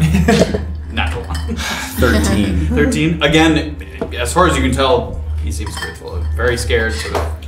He didn't hesitate at all to respond. Did someone Wig, was that the guy's name? Winks. Winks? Wiggs. Oh, yeah. W-I-G-S. Someone should search the foreman. I'll go. We need to get out of here now. I know, quickly search the foreman. I'm What we going can see. over and trying to search. Goes back in the investigation check. Also, after I'm done with help? this, I'm gonna get my wolf. Are you going back with it? Okay. My action. I'll say to Erland, Investigation? Give me him. You scout ahead very quickly. 15. 15. 9. Great. So you sort of pat down Wiggs' body. First of all, there was 2 bombs left in the satchel. Great, I'm gonna take him. Great. In addition to that, there is a set of 3 keys. Okay, I'm gonna take those 2. Great. A little set of keys. And other than that, just there's pickaxes and he had a leather satchel that he was carrying the bombs in. But I've got him, Goliath. Lead the way. Fine, go. moves down. Great. Slowly listening as we go. I'm gonna be behind Yeah. Graven. And I'm going to say to the guy, on the map, how do we get out of here? And The I way mean, that are you Graven- letting go of his the way that arms? Graven Yeah. showed up. Graven pointed. I did a very specific. Yes. Graven pointed to this and said, "Is that open?" And he said, "Yes." But Okay, no, I'm not going to let go of his arms. I'm going to say, use your nose. What? Hold the map up to his We know face. what route He already did it. Oh, he let you know which way it was. Very confused. Where have you been? Oh, I'm so sorry. I thought he said that there was cave-ins. I thought he said there was he cave-ins. said, "There's no cave." Oh, I thought there were cave-ins. I'm I'm so like, sorry. wait, I feel like I'm You're having like, deja so vu. all things cave. Great, my bad. I say none of that. I just jostled him forward. Let's go. Oh, you're I'm listening Great. out. Give me perception checks, all three. Oh, 3 keys from here. This is different keys. Me as well, or no? I'm grabbing. Yeah, you can. You can still listen as you're holding it. I don't know. 16. 18. 10. Great. So as you guys get to sort of here, where it branches off to that other way, you hear some faint voices, not coming from the air, like up above, the stairwell or the ramp heading up to the upper level. It sounds like they're coming from down this hallway. I'm gonna like look at the. What is that? There's a foreman's quarters in the middle of the hall. It's on your map. There might be someone there. A dangerous someone? I mean, miners. Okay, here's what we're gonna do. We're gonna have him go in first. He's gonna walk through. There's just a door. It could be shut. If there's anyone, you tell them that Wiggs told you you're escorting us through, and we continue to pass. I could do that, but they're not gonna believe it. That's So fine. We'll cross that bridge if we come to it. How do we get past then? Again, there's a door to the foreman's quarters. I hope it's closed. If we meet anyone, you will tell them what we did to your friends. That I can do. It's worth the risk. We Gotta don't. go. Whatever you're digging for, we don't care about. Truly, we couldn't care less. We just want to get out. Okay. Let's go. It's if we need to fight again, we fight again. Should I lead the way so that this is the first thing they see? I don't know if... Okay, I don't know if antagonism is the best way, but sure, we can try again. What's the sort of marching here? Okay, so I'm gonna proceed. I'll forward. go- I'm gonna I'll cover go his, right behind him I'm gonna with cover my- his mouth again now. I'm gonna have It's got my... all these weapons behind I'm gonna have my wolf bow drawn. it. Okay, sure. Wolf bow. Okay. I'll be after them. After Raven. So you start to move down a little bit. And the voices get a little bit louder, but they stay muffled in a way that, like you said, it does sound like they might be behind a door or something. They never get sort of crisp enough to sound like it's in an open kind of hallway. And you get further and further, and you kind of get to that sort of side there, and there is a closed door leading off to your left. There's a bit of light inside. Sounds like some voices kind of back and forth. The door is closed. Erland's the first one to see this, sort of right behind the man. Yeah. I'm gonna sort of look back and give them a nod. And yeah, I'm gonna look at the guy like this. I have his mouth shut, covered, and we're gonna walk past it. You continue to do so, all kind of moving by. Do we hear anything that they're saying? Do we hear any like words? If you get closer, maybe. I don't. I'm carrying the guy. I can't Okay. do that. Not worth it. I have I have enough voices Anyone in my head. curious? Oh. No one cares. Everyone's like, no. Someone be sneaky. I heard a great story. And Great, and you continue to sort of move down, and you get sort of all the way down the tunnel, and the air gets a little bit fresher as you go.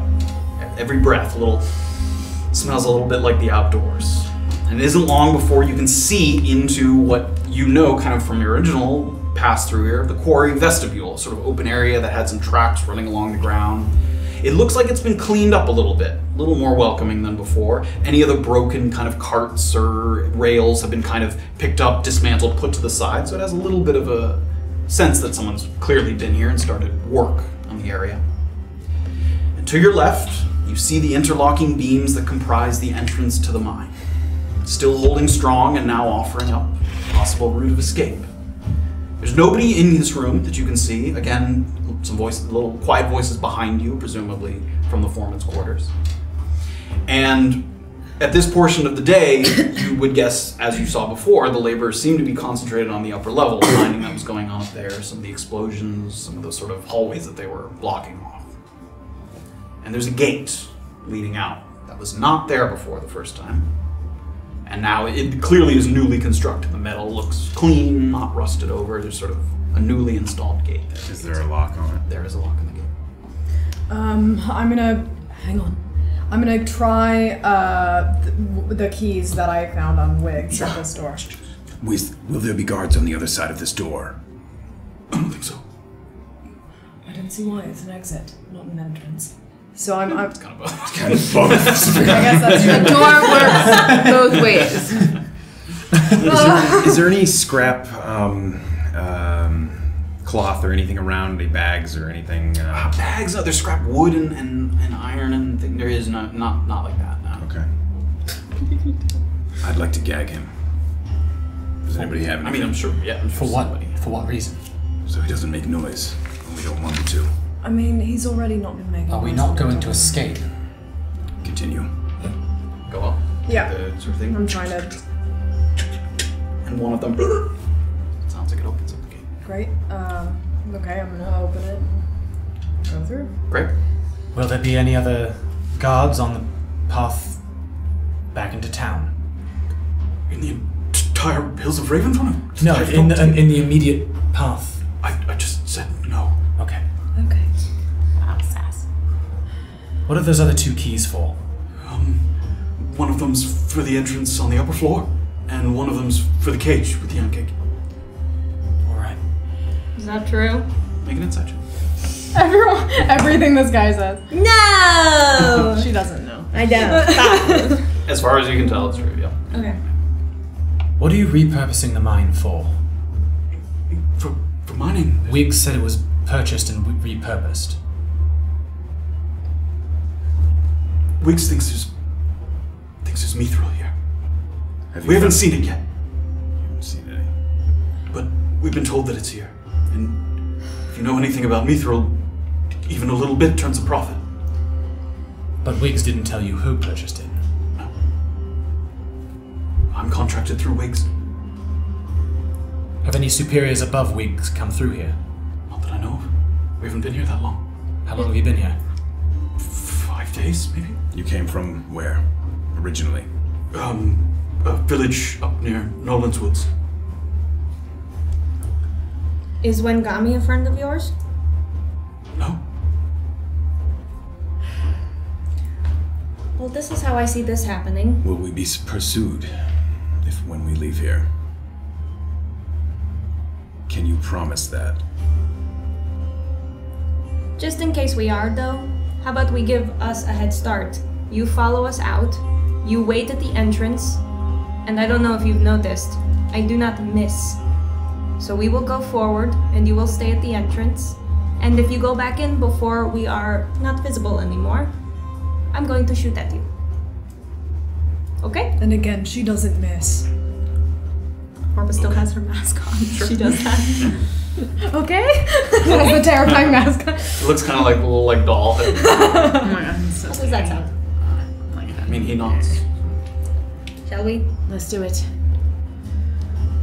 And Safira's gonna also, like, as we're backing away, she's gonna have her bow drawn and, like, literally back away with it. Sort of You guys going out through the thing? Yeah. Yeah, I'm holding him still, so as we walk out of the gate. This is like as we're. Sure. You do so. I think we need to kill him. Why? And he sort of.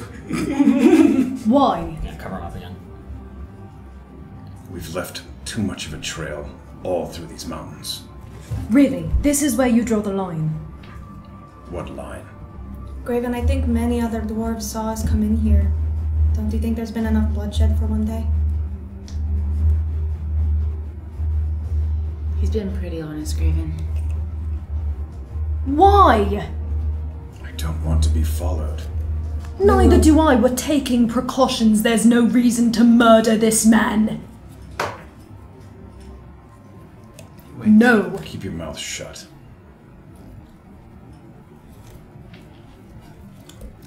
Let's go. Does he, is it possible as I'm holding him to, like, pat him down? Is there anything on him? Sure. I mean, given that other people are watching him, sure. It does not seem like he has anything on. He has very He's kind of, checking for more weapons. Yeah, he has very like dirty and functional clothes. It looks like the Wigs grabbed a few guys from the mines or something to have this fight, but he doesn't have anything on.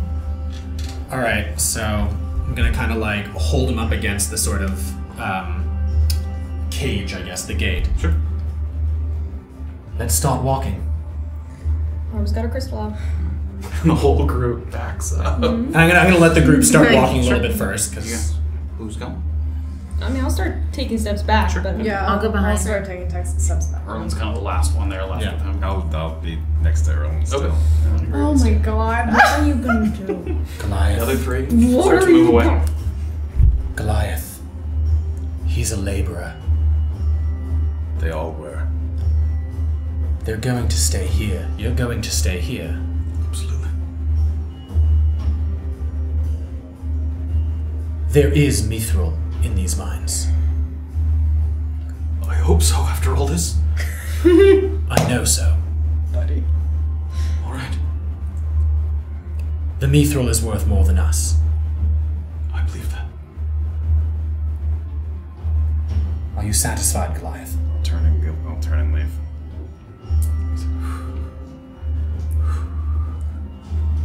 You owe me one. I'm gonna start he looks very confused. I just wanted this guy to kill you! I mean, he understands that, but it's more like, how am I gonna pay this person? Will I see you soon? I'm gonna sort of smile as I say that a little bit, and then like push him back against the thing. He stays there. Is he facing away? He's got his back against the gate, facing out towards you guys. Alright. And I'm gonna go up next to Graven and start walking backwards to Graven. Stop it. We're still backing up and watching. Yeah, slowly. Well, medium pace. Medium pace! You guys start to move. You step back, taking steps back into the open air of the Helmy Ridge. Dude. The hills of Raventhorn sprawling out before you, with their low-lying barbed bushes and a backdrop of quickly moving clouds. There's nothing new to see beyond the entrance to the mine other than a significant network of tracks, wheels, hooves, footprints pressed into the dirt. You don't see anyone, but it indicates that there's been a fair bit of kind of picking up and dropping off activity. Though as you get further into the hills, the tracks are obscured by kind of resilient springy grass that grows in abundance around these Raventhorn bushes. You take one look back up at the mountain behind you. You take a couple deep breaths. You look around at your traveling companions. And for all the disagreements and the unorthodox assemblage, this group of 5 walked deep into Black Lion territory, got up close and personal with the many wonders and horrors of the harvesting yard, and made it out alive.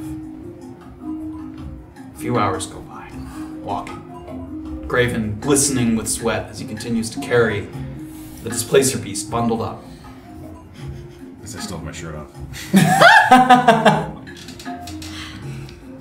And you keep going, and you estimate that in a couple hours, you'll reach the city limits, as well as the calm waters of the Urpak Basin. It's time to see what happened in Mukmu. Hopefully, finally, bring your contracts with Jillian to a close.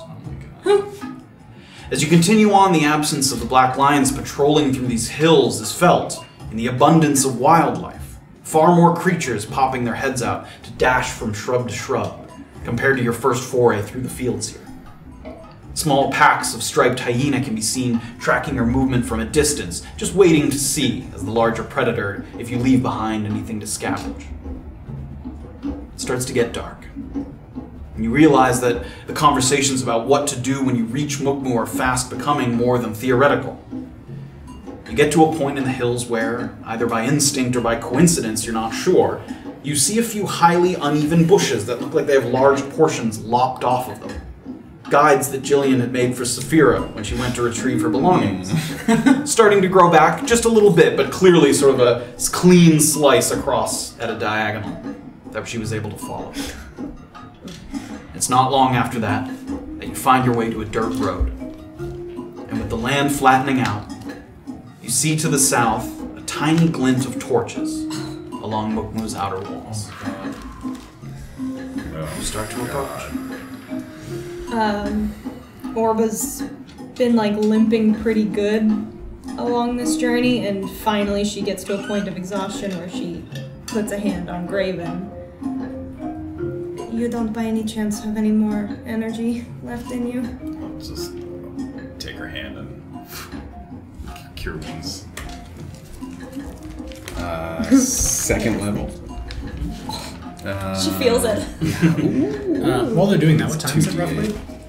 I mean, the sun is setting. It's like early evening. The Mukmu's still off in the distance as well. Maybe another hour of walking, a little less than maybe. It's going to be nightfall by the time you get there for sure. Just in case we run into another ambush in Mukmu, you know.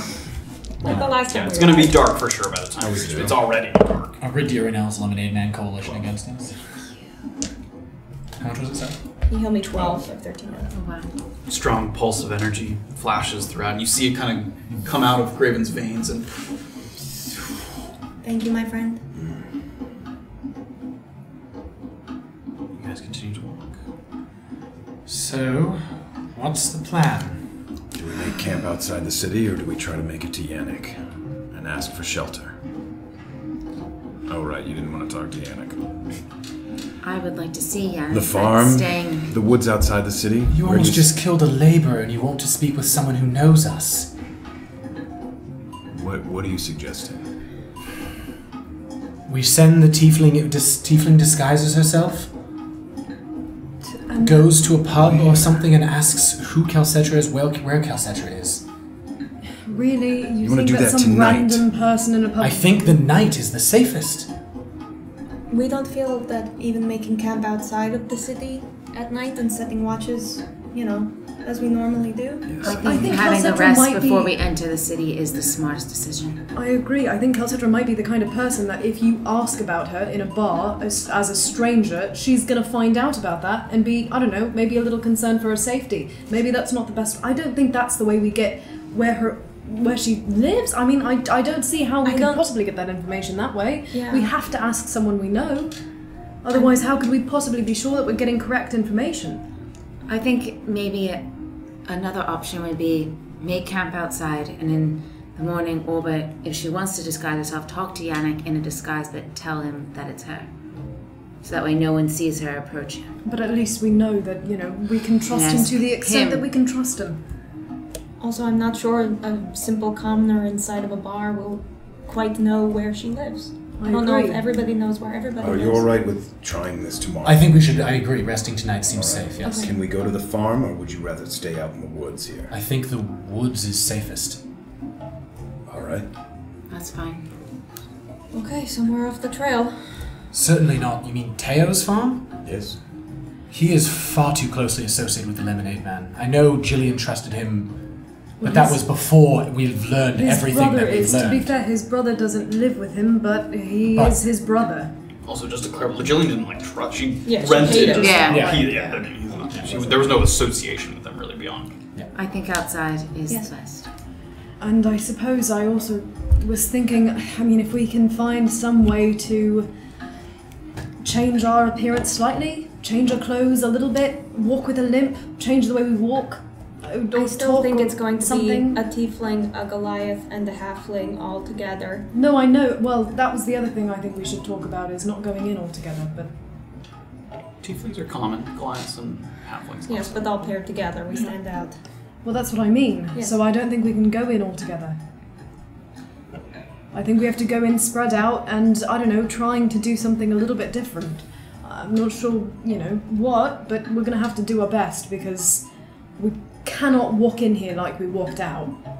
Well, then we have to figure out the way to communicate if one person is able to find out where Calcetra is located, communicate it to the group as a whole. That's the Let's Well- start with Yannick, see if he knows, because at least I feel we could show our faces all together, maybe with Yannick, or I touch base, or Beezaura. Even if we talk to Yannick, even if we trust Yannick, which, for the record, I don't. don't Last we trust left, right now, that's exactly correct. I don't trust anyone. That's fine. Especially not Mukmu. But my point is that when we last left, the cemetery was a place of notoriety. There had just been a significant battle. Cedric Skence was going to look there. So then we send her alone in disguise. She talks to him. She can easily come back to us and communicate anything that happens. I trust that she can be safe in disguise to go in to meet Yannick.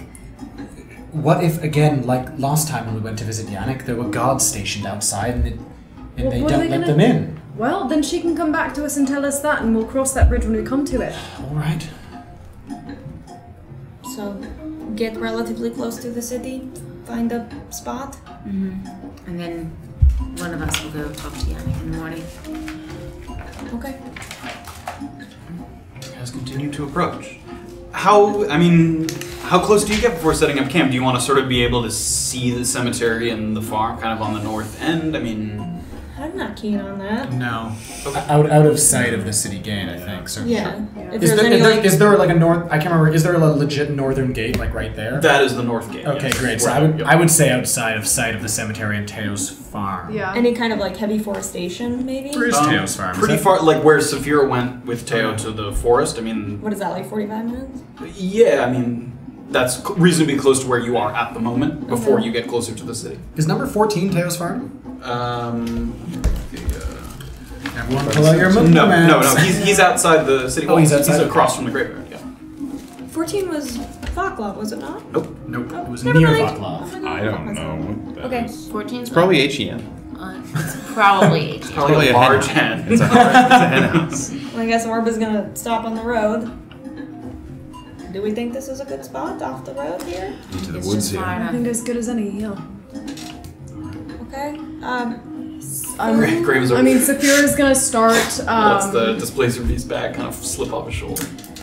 Do I have anything in my bag with which I could make a trap? Probably not. What kind of trap? Like a trap for like a small game of some kind. I don't think you have the I don't necessary. think I- You would definitely know how to do that. But I don't have Losing confidence in your rations. arrow skills? If we're setting up camp, I can start giving out. I had like sort of half a meal for everyone. Sure. Are we setting up camp? Have I we think, set I up? think so. Yeah, People like go, off the... Off the Yeah, off the top. So it's like half a meal for everyone. If this isn't gonna be enough to tide us over, do we think that I should try to, You try to hunt, Yeah. you and I, very quickly, sure. Okay. Okay. So can we kind of scan the Yeah, a area? couple and survival see? checks. Graven's gonna have to do it with disadvantage. It's done. Do I have advantage? No, or not? No. Do I just Regular. spend for the start? Are you going with them? I still. Oh, I no, said oh, five, so sorry, I'm just gonna sorry. take I one. thought we were The just second doing one was not generals. 20, but it doesn't matter. 10. 13. 13. You don't find like a good animal. You find a couple bushes of edible berries. I mean, it's enough to supplement the meal a bit. It's enough to tide you over. It's not a full hearty meal, but Oh, and then All right. Well, we'll gather some of the yeah. berries then. Are we saving that for the morning? So because we ate like half a meal, or I think we can Sure. go and Yeah, get we food can. in the morning. hopefully. Oh, should I not give out rations? No, well, I guess I already gave out rations. I already ate mine. I mean, if you don't eat anything tonight, you'll be starving by the Yeah. Well, morning. no, but they just went hunting though and got more stuff. So. Then not enough. Like to That was supplement enough. that Oh, together just makes some- oh, enough I see, for I see, I a see, full, relatively. It wasn't quite enough. Erland has his feast out, and we get back with the berries, and he's like, "Oh, this is mine." It's like 3 berries. Yeah. Oh, so you guys are good. You guys settle down to rest. Before we take our break here at the midway point, let's just do quick perception checks for the I watchers. thought you were gonna be like, congratulations, you're level 5. Did you say what? stunning strike. What Oh, that'd be so. Oh, we didn't say an order yet. but- order? Do you want us to say an order? as well? It doesn't have to, unless someone needed to do something. We don't Oh have my to. god. We're doing perceptions, right? No, survival, I thought. Oh, perception. Perception. Oh, well, okay, well, that's not that much better, but All right, we're in trouble. me too. Oh no! Guys, 15. 6. What? Am I the? 1. 6. When we come back, we'll find out. Oh my Find out what god! we didn't see that happened at night. You know what? We're off the beaten path. So You guys have approached Get attacked by an Mukmu, owl. the long journey back from the Shocky Mountains, and you can taste the meal, possibly, potentially. Mukmu proper. You stole the No opportunity. But that is where we will take a break. We're going to take a break, Lord. come back, and we'll see what has happened in Mukmu since we last left. Oh my god. It's probably whole place dug is up burnt to down to the shit. ground. All the children are trying to dig holes. So we're just gonna find Every a little circuit orphan of is gonna be mines. hung at the gates. Yeah, that's it. Thank you guys for joining us as always. We'll take a little break and we'll be right back and we'll pick it up there. Somber just gifted 5 subs. Thank you thank so you. much, Really, really, Somber. really. I That's think great. we got everybody else who did any kind That's of awesome. thingies. But Welcome yes, to the thank new you so much. subs. Yay, welcome. Enjoy your emotes. Dude. All right. All right, guys. See you on the other side. Be right back. I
Welcome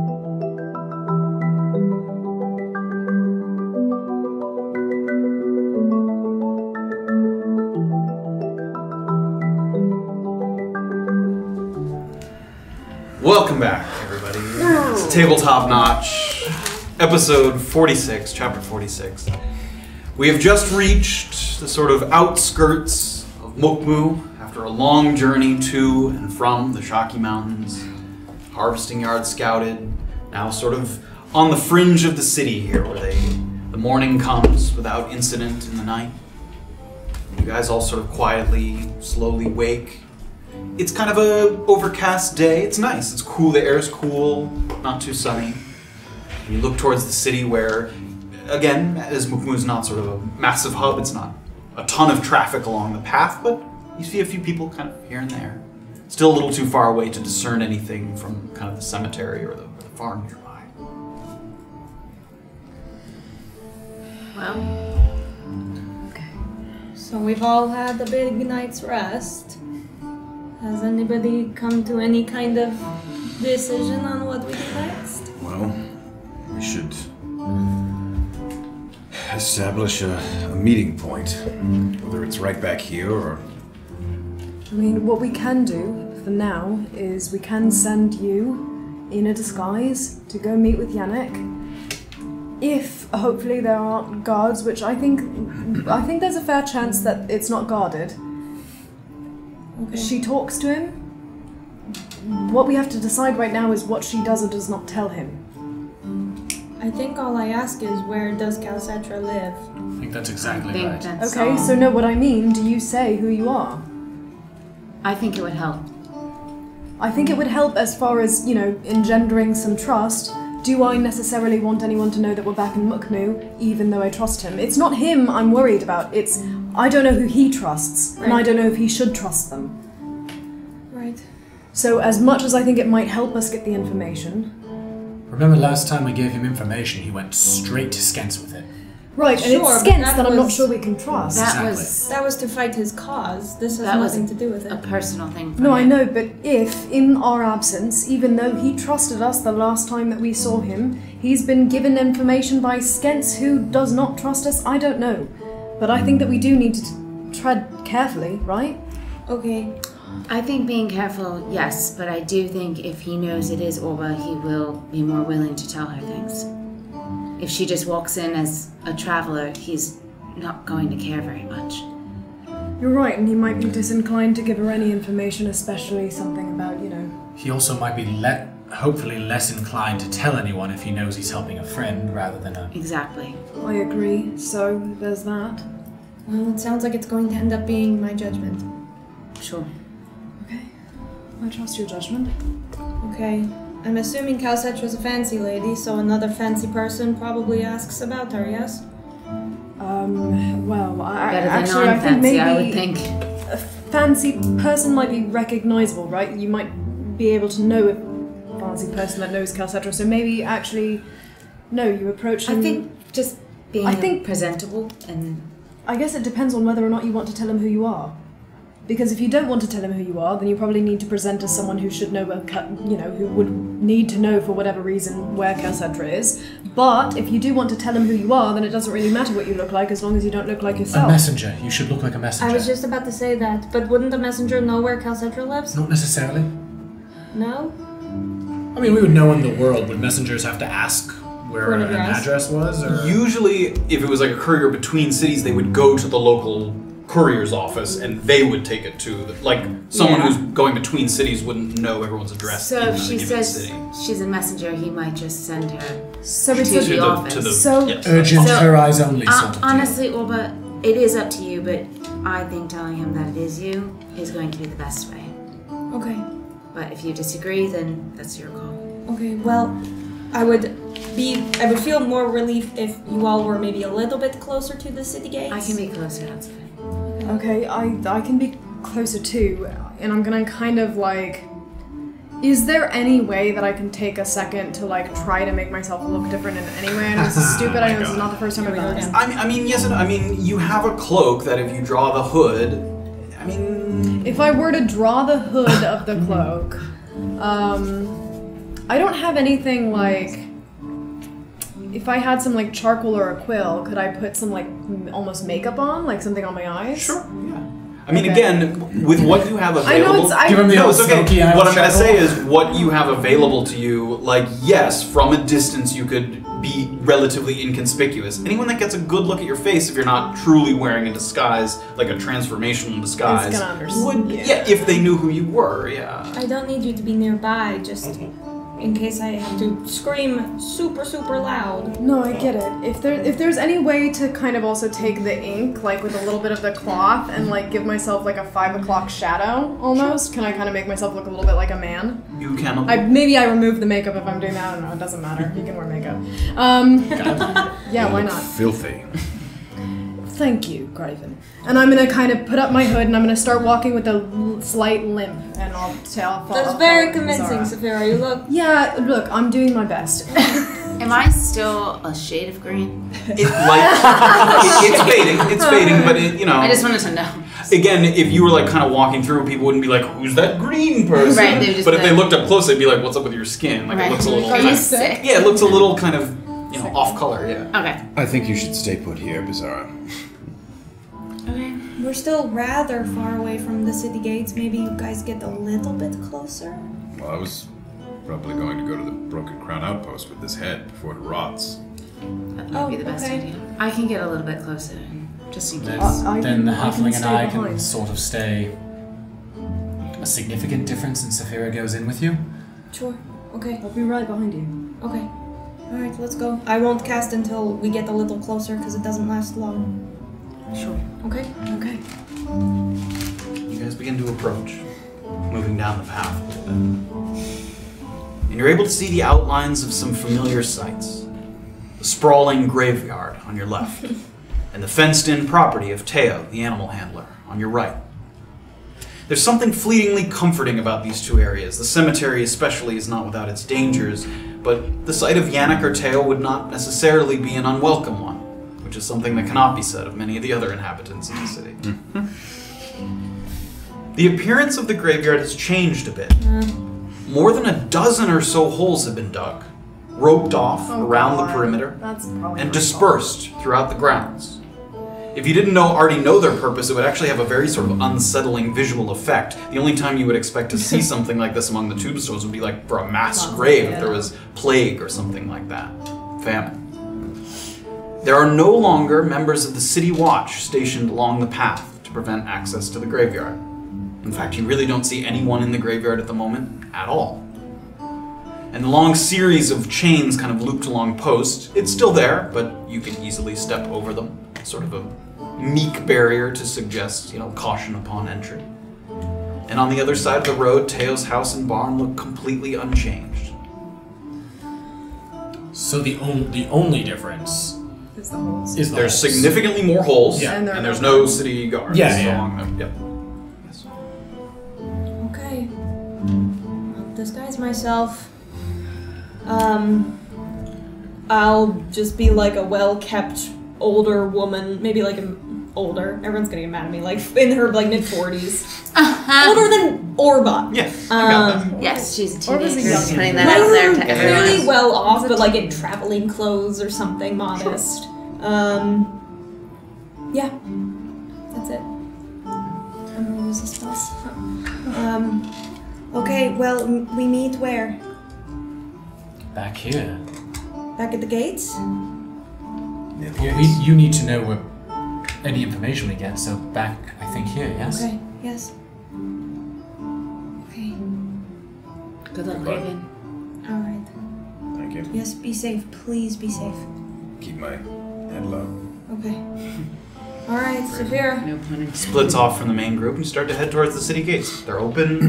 There's a couple city guards, stationed there as they always are, sort of at the edge of the gate. Start We'll follow sort of. So Orba, are you sort of stepping over the chains and walking down towards the mortuary where you've met Yannick before? And I'm falling a few feet behind her. I'm not looking at her. I'm just kind of keeping her in my periphery. But I want it to appear as though if someone were watching us walking, we don't look like we're walking together. You do, because there's nobody here. Like, you're literally the only 2 people in this entire graveyard right now. And if you're only a few feet behind her, or following behind her, unless you're gonna Can go I off. kind of follow, like... If you were to go look at a grave or something, pay Yeah, respect. I'm like keeping her in my Sure. sight. But I yes, just if wanna you make follow sure I her, don't it looks see like the like- 2 of you are headed. Yeah, I don't want want to seem like we're headed to the same place. And Beezaura and Erland remaining kind of up on the path there, a little bit outside. Yeah, what's up there? Is there a place for us to, like, not look suspicious? I mean, people come along this path. It's not like... So standing around there is not the most No, that wouldn't suspicious? necessarily be... You see some people standing around the city standing gate, kind of chatting. Start Yeah. sharpening it ominously. Yeah, He's and gonna be it's like... swinging my flail around. It's like the mid-late morning. I mean, this isn't a suspicious time to be standing around. Cool. Inherently suspicious about that. Except if you're doing it like... Act casual.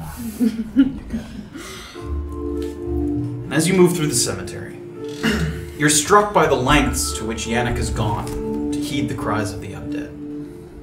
It wouldn't surprise you if, over the past week or so, the graveyard has seen more action and strife than its entire history before that. And you hope that looking around at the exhausting number of man-hours put into this endeavor have yielded results, for Yannick's sake, if not your own. You approach the small stone mortuary. Grated windows, reinforced door, somewhat less imposing without the pestifer ballista mounted to the roof. And it's flooded with boot tracks of different sizes leading to and from the entrance. And between the footprints and the tapped barrel of either ale or wine resting off to the side, you'd hazard a guess that the excavators used this spot to kind of catch their breath between bouts of digging. Though it's quiet now, and you haven't passed by a single person shoveling, paying respects, other than Safira, as you strayed from the road. I'll get close to the monastery and Mortuary. yep. And give it like a knock. Is there candlelight or anything inside? Like, Are you peeking through the window? There are windows. yeah, I guess I'll have a peek through the Give me a window. perception check. 17. You get on your tippy toes, which is just enough to see over the edge of these kind of iron bar grated windows. And in the back right corner, you see the familiar face of Yannick. He's asleep. He's lying kind of on a stool back up against the back wall. And he looks positively haggard. He's stripped down to kind of a simple tunic tied at the waist with rope. A far cry from the regimented, buckle-laden leather attire that you're used to seeing him in. And the air is cool, but he's glistening with sweat. And there's a bucket at his feet. It's filled with water and kind of a washcloth floating in it. And he looks like he's lost significant weight since you last saw him. And he's asleep there. Okay. I'm gonna go to the door. Can I quietly see if it's locked? Sure. It does seem locked. Okay, I'm gonna give a knock. Doesn't seem to wake him. Can I go peek in the window again? You can, yeah. He's still there. You can see his chest rising and falling. I mean, I'm assuming it was like a normal knock. It did Yeah. not seem to wake him from a sort of deep sleep. Okay, I'll go to the door again and Sure. give it a good pound. And as you do that, you hear kind of a sliding. And you listen, and there's a little bit of a kind of... And you hear kind of... It sounds like a chair gets kind of pushed aside.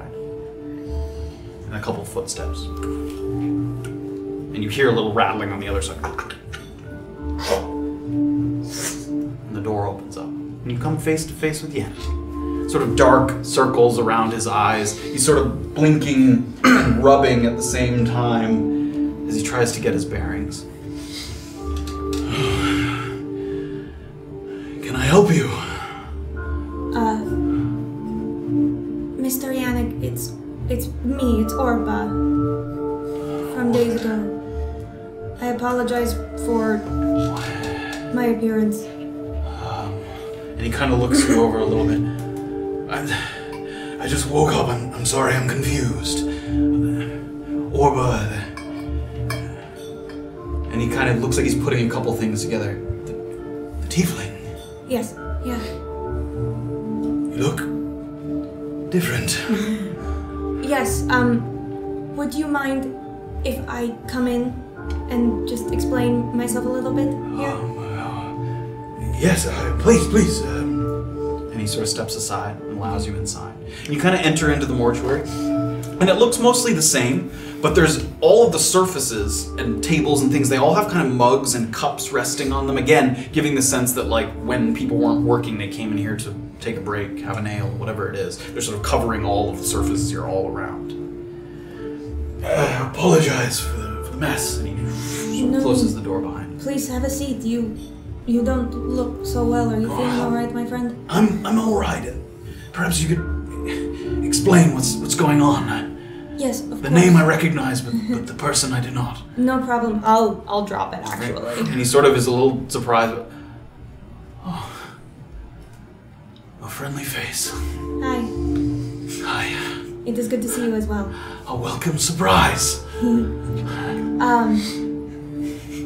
I apologize for No, barging in like please, this. please. What can I do for you? Well, my friends and I are currently seeking a place to stay in Mukmu. We've returned. And we are actually looking for Calcetra's home, but we didn't have an address. Calcetra, yeah. Yes, I know the Do you name. happen to know where she lives, my friend? I'm so sorry to bother you. I do. Sorry, it's a bit of a whirlwind. Of course, please. All of you are back in town. We are, yes. We're kind of going our separate ways, getting some things done. But yes, we're all When back. you departed last, you didn't seem sure that you were coming back. Just surprised. Yes, we're happy to be back. Oh. I hope you found what you were looking for. Yes, we were going to get a bounty, actually, and we did. Oh, excellent. Yes. Well, things are sort of... There's good news, bad news here, I suppose. But first, do you have a map?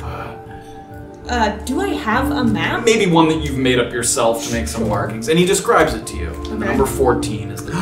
Oh, she's Wow. Sort of describes it as just Can't believe you inside, let that happen. kind of just inside the city walls in that kind of northwestern sector there, in that little nook up near. Dang. That is incredibly helpful. Thank you so much. Yes, of course.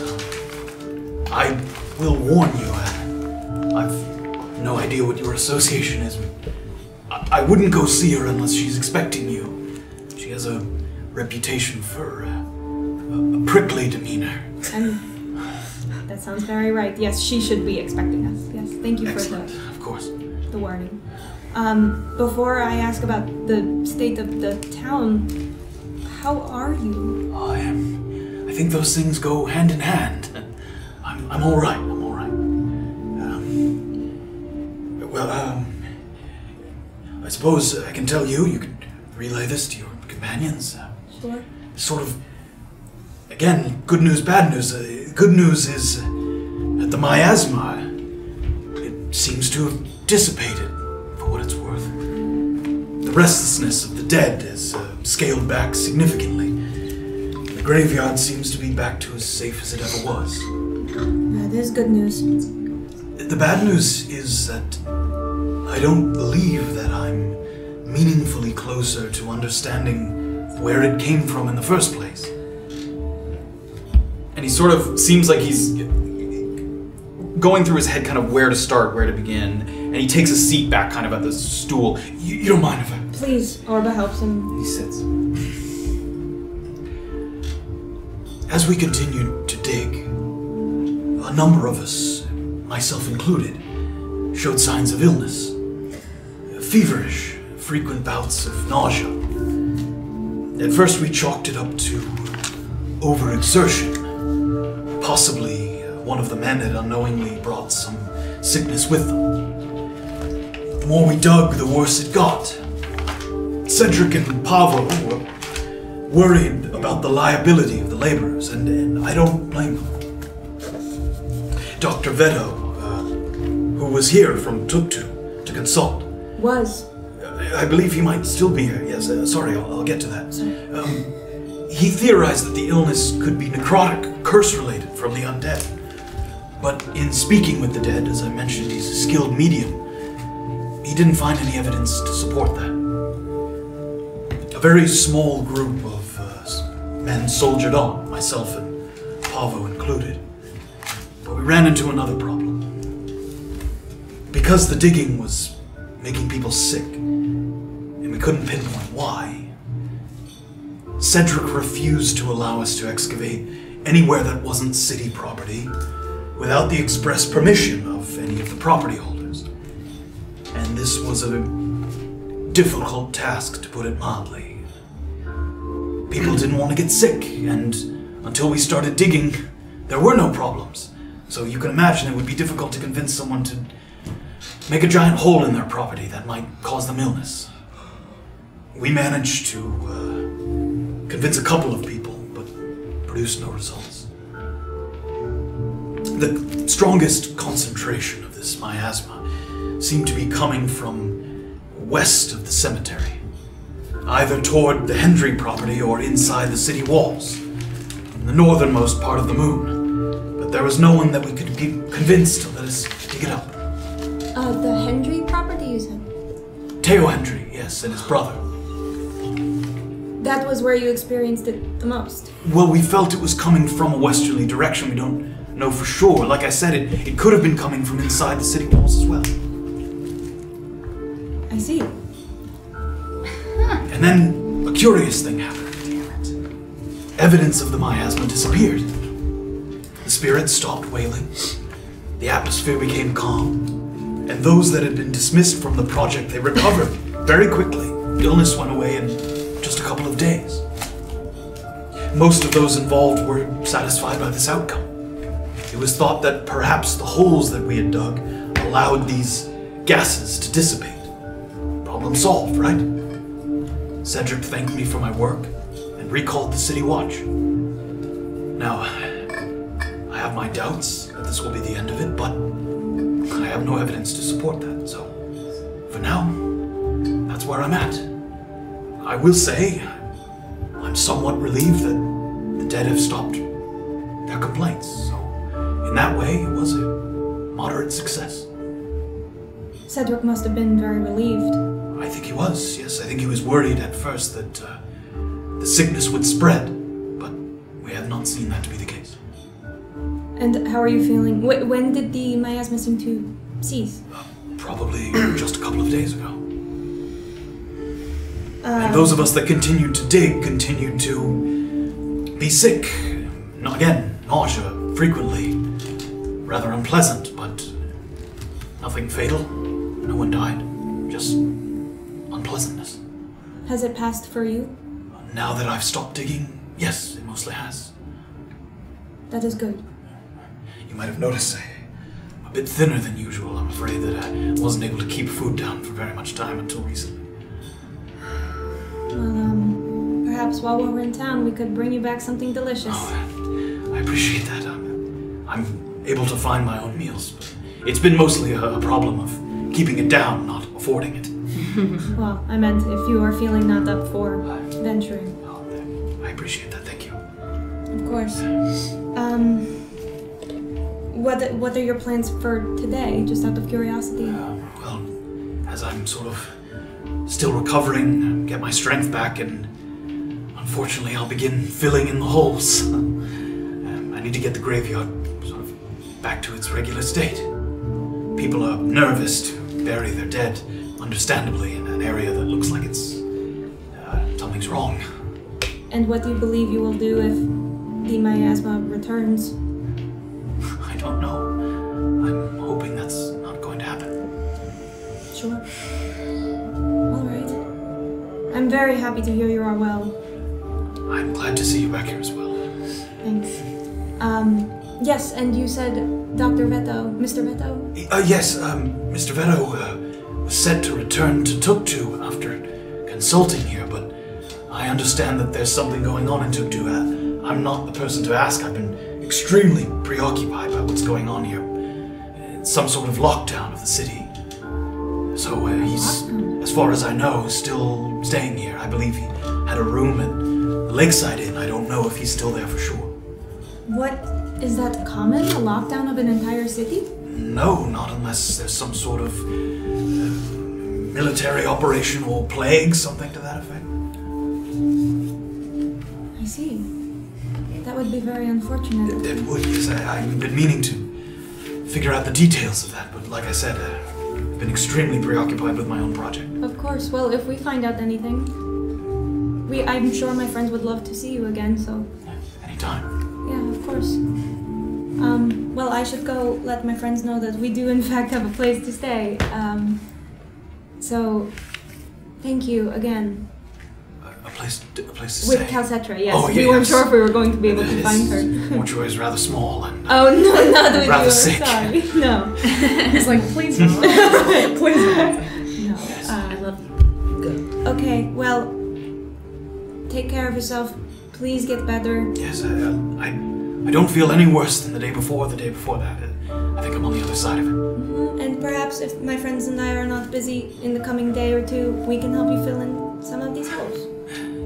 I'll hold you to no obligation, but thank you. Well, you have done more than enough for us, so that's the least we could do. Alright, I'll leave you to rest. Thank you again. I will see myself out. You stay. Yes, I'll clean up a bit in here.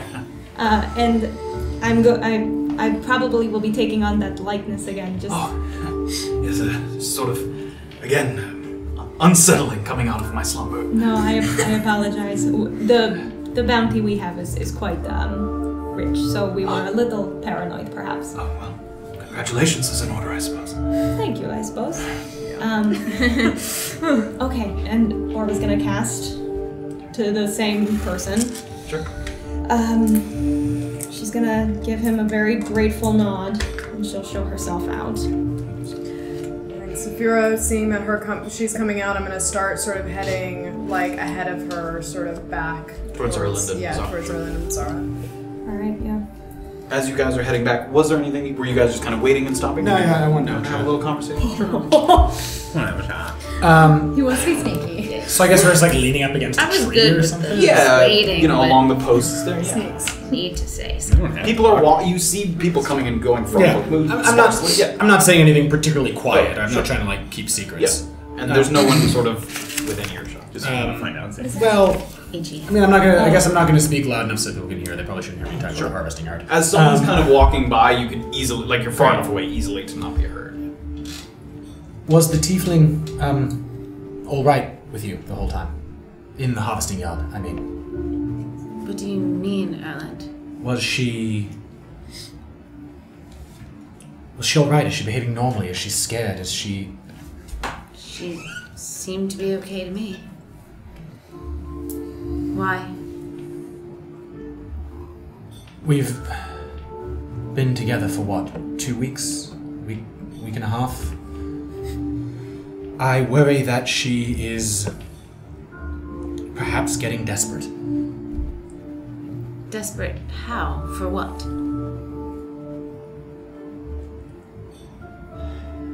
This stays between us. Sure.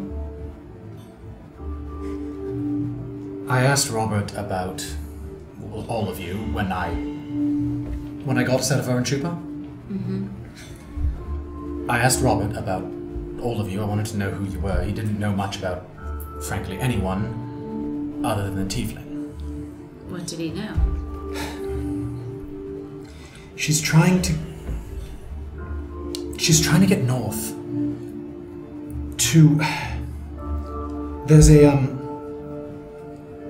There's a healer somewhere north. Okay. And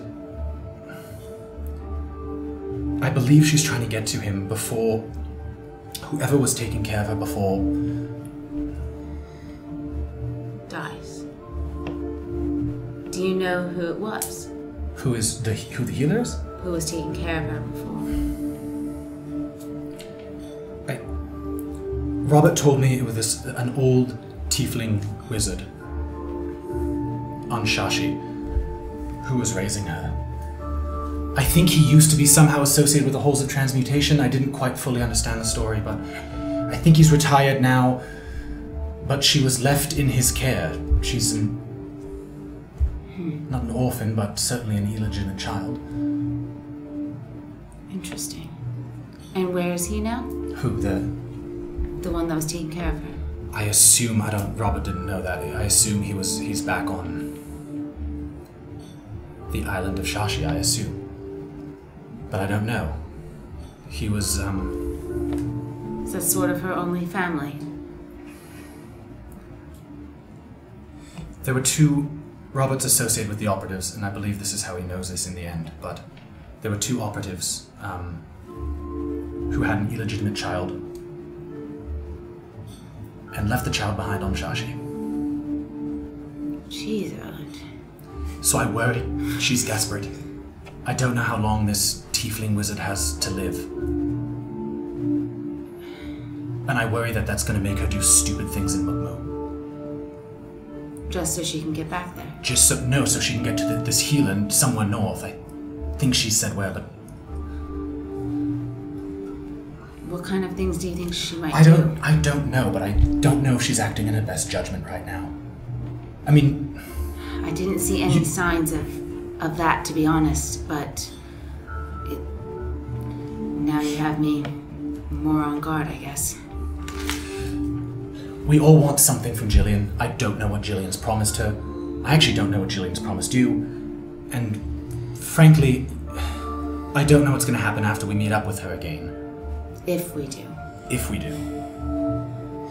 But as it is fairly obvious, I have taken a liking to the tiefling, and I would like her to not do anything stupid while she's in Mukmu.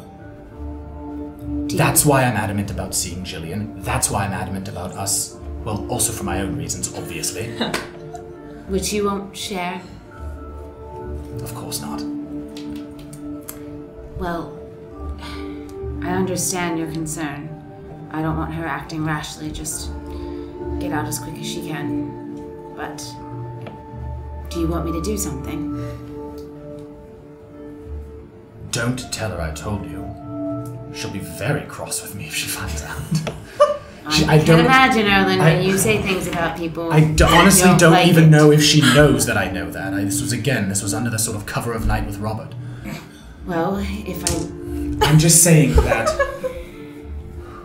If I see anything... She's gonna want to get out of the city, and I think she's gonna do it at whatever cost, and I'm wary of that. I want to get out of the city too, but it can't be at... This is where my own interests come into this. It can't be at the expense of meeting Jillian. And I assume she's offered you something. Yes. So, this is where our interests lie. I know you're not particularly fond of me, but this is where our common interests lie. In getting whatever reward you were promised. I was offered something from Jillian, but... I assume it has to do with the imprisonment we found you in to begin with. But, regardless... She's like, a minor technicality. Take it or leave it. We may not agree, but what we agree on is we need to get our rewards before anything else happens. And I don't know what Jillian's promised her, but I doubt it has... It can't be... Her mission is singular, it seems, to get... If we can see Jillian, we should all just see Jillian and finalize our Jillian rewards. can't know this. I don't know if Jillian knows this either. Oh, well, if Robert knows, she might. Right. I will not say anything, Erland, just... The tiefling was barely able to join us because of her sort of suspicious meeting. I understand. We're almost out of this. That's why I'm telling you now. I see. We should just make it through Mukmu, try to see Jillian, and I will keep my eye out for anything. Okay. Thank you for telling me. An alm, if you will. What? An alm, if you will, a peace offering. Sure. I will... From what I've seen, Orba hasn't had any ill intentions around me. Alright.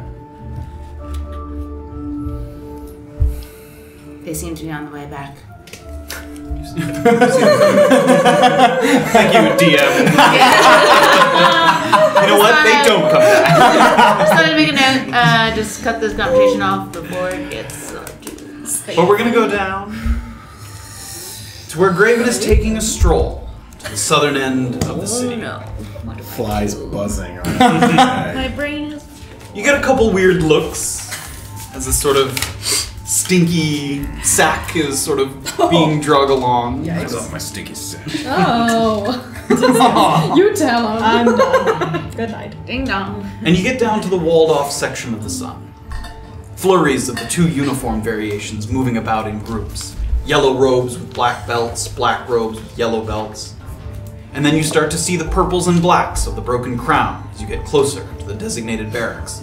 There does seem to be quite a bit of Broken Crown activity here, not seemingly in any state of emergency or active duty, but far greater in numbers than when you first visited the contracts office. You follow the sign as before for civilian inquiries, and find the booth with the barred window. Nobody in line this time. But you see the same bald halfling with his scruffy cleft chin. Fucking flashbacks. His cheek kind of pressed into his fist as he slumps over his desk. And waits there. Walk up. And as he sees you approaching, he kind of gets up a little bit and stacks a couple of papers. I'm Supervisor Hamza. How are you today? What is your name? And are you a citizen of Mukmu in good standing? Graven, and I'm a traveler. Non-citizens are given low priority for paid contracts, so the only ones available to you are long-standing contracts and emergency contracts. Do you understand and accept these terms? What is that? Last time I was here, there was a contract for a displacer beast. And he kind of looks expectantly. I'll put it down on the ground and kind of unfurl it. And you see him kind of... Wait here a moment. And he gets up, goes to the back. It sounds like there's a door there that he doesn't close all the way, but mostly, and you can hear him having a sort of conversation with people in the back. And he comes back out. All right. Hand it over. And he sort of, to his right, there's kind of a little vestibule that he kind of unlocks and he slides open that you're able to sort of pass something through the window there. I was told 400 gold. Yes, and he takes a sheet of paper. You have to sign for it. Oh. And you can see it has bare bones details. It's the contract with the beast. It says 400 gold. It just says that I agree that I have received the 400 gold as promised. And as you take the quill, he's starting to count out the gold. You can see. Wow. Okay, just run. And he takes as you're signing, he takes the thing and he kind of pulls it to the back, and you can hear him kind of disappear, and he sort of puts it down. What are the entries on this thing? What are the entries? Yeah, what are like the spaces? Name. It says name. It just says there's just a space to sign your name. It just says it's acknowledging that you have received the payment for the contract. I already said my name. All right, yeah. It has the current date written on it. Right. You don't have to write that. But I just told him my name, and if I put something else, like he'll. You didn't put your whole. You didn't say your whole name, but you said Graven. Right. Graven. Lying Namington. Ill. Crab. Yeah, I knew that was coming. Graven's like sweating. The guy's like, just write your name, man. Holding it like this. Like. It's just gonna go in the big binder of names. Thank you for your service. And sort of puts it in a little drawer. Are there any new contracts? Again, I can give you the long-standing and low-priority contracts because of a non-citizen. I know of the 4 escaped servants. Other than that. 2 escaped servants. Some of them have come in already. Which ones? He gets out a piece of paper. 2 servants escaped from the halls of transmutation. 1 human and a tabaxi. 400 gold pieces per servant recovered. And there's an addendum. Some stolen items from the halls may be in their possession that could help you identify them. A dagger, a crystal-bladed dagger, and a ceramic elephant. The others have been brought in. As far as I know, yes. Wasn't necessarily to this office. Any others? 2 more. Item 2.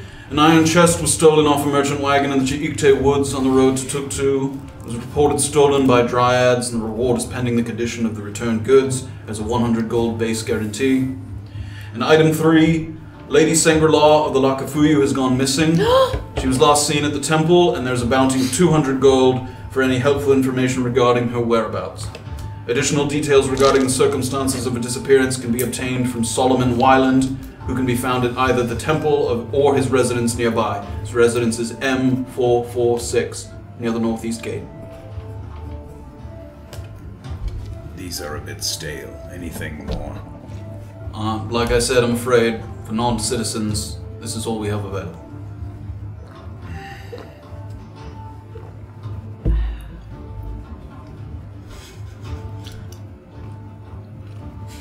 I bribe you? Sort of things for a moment. That was I didn't expect him to say that. He looks towards the back office for a moment and sees that he didn't close it all the way, and then he turns back to you. No.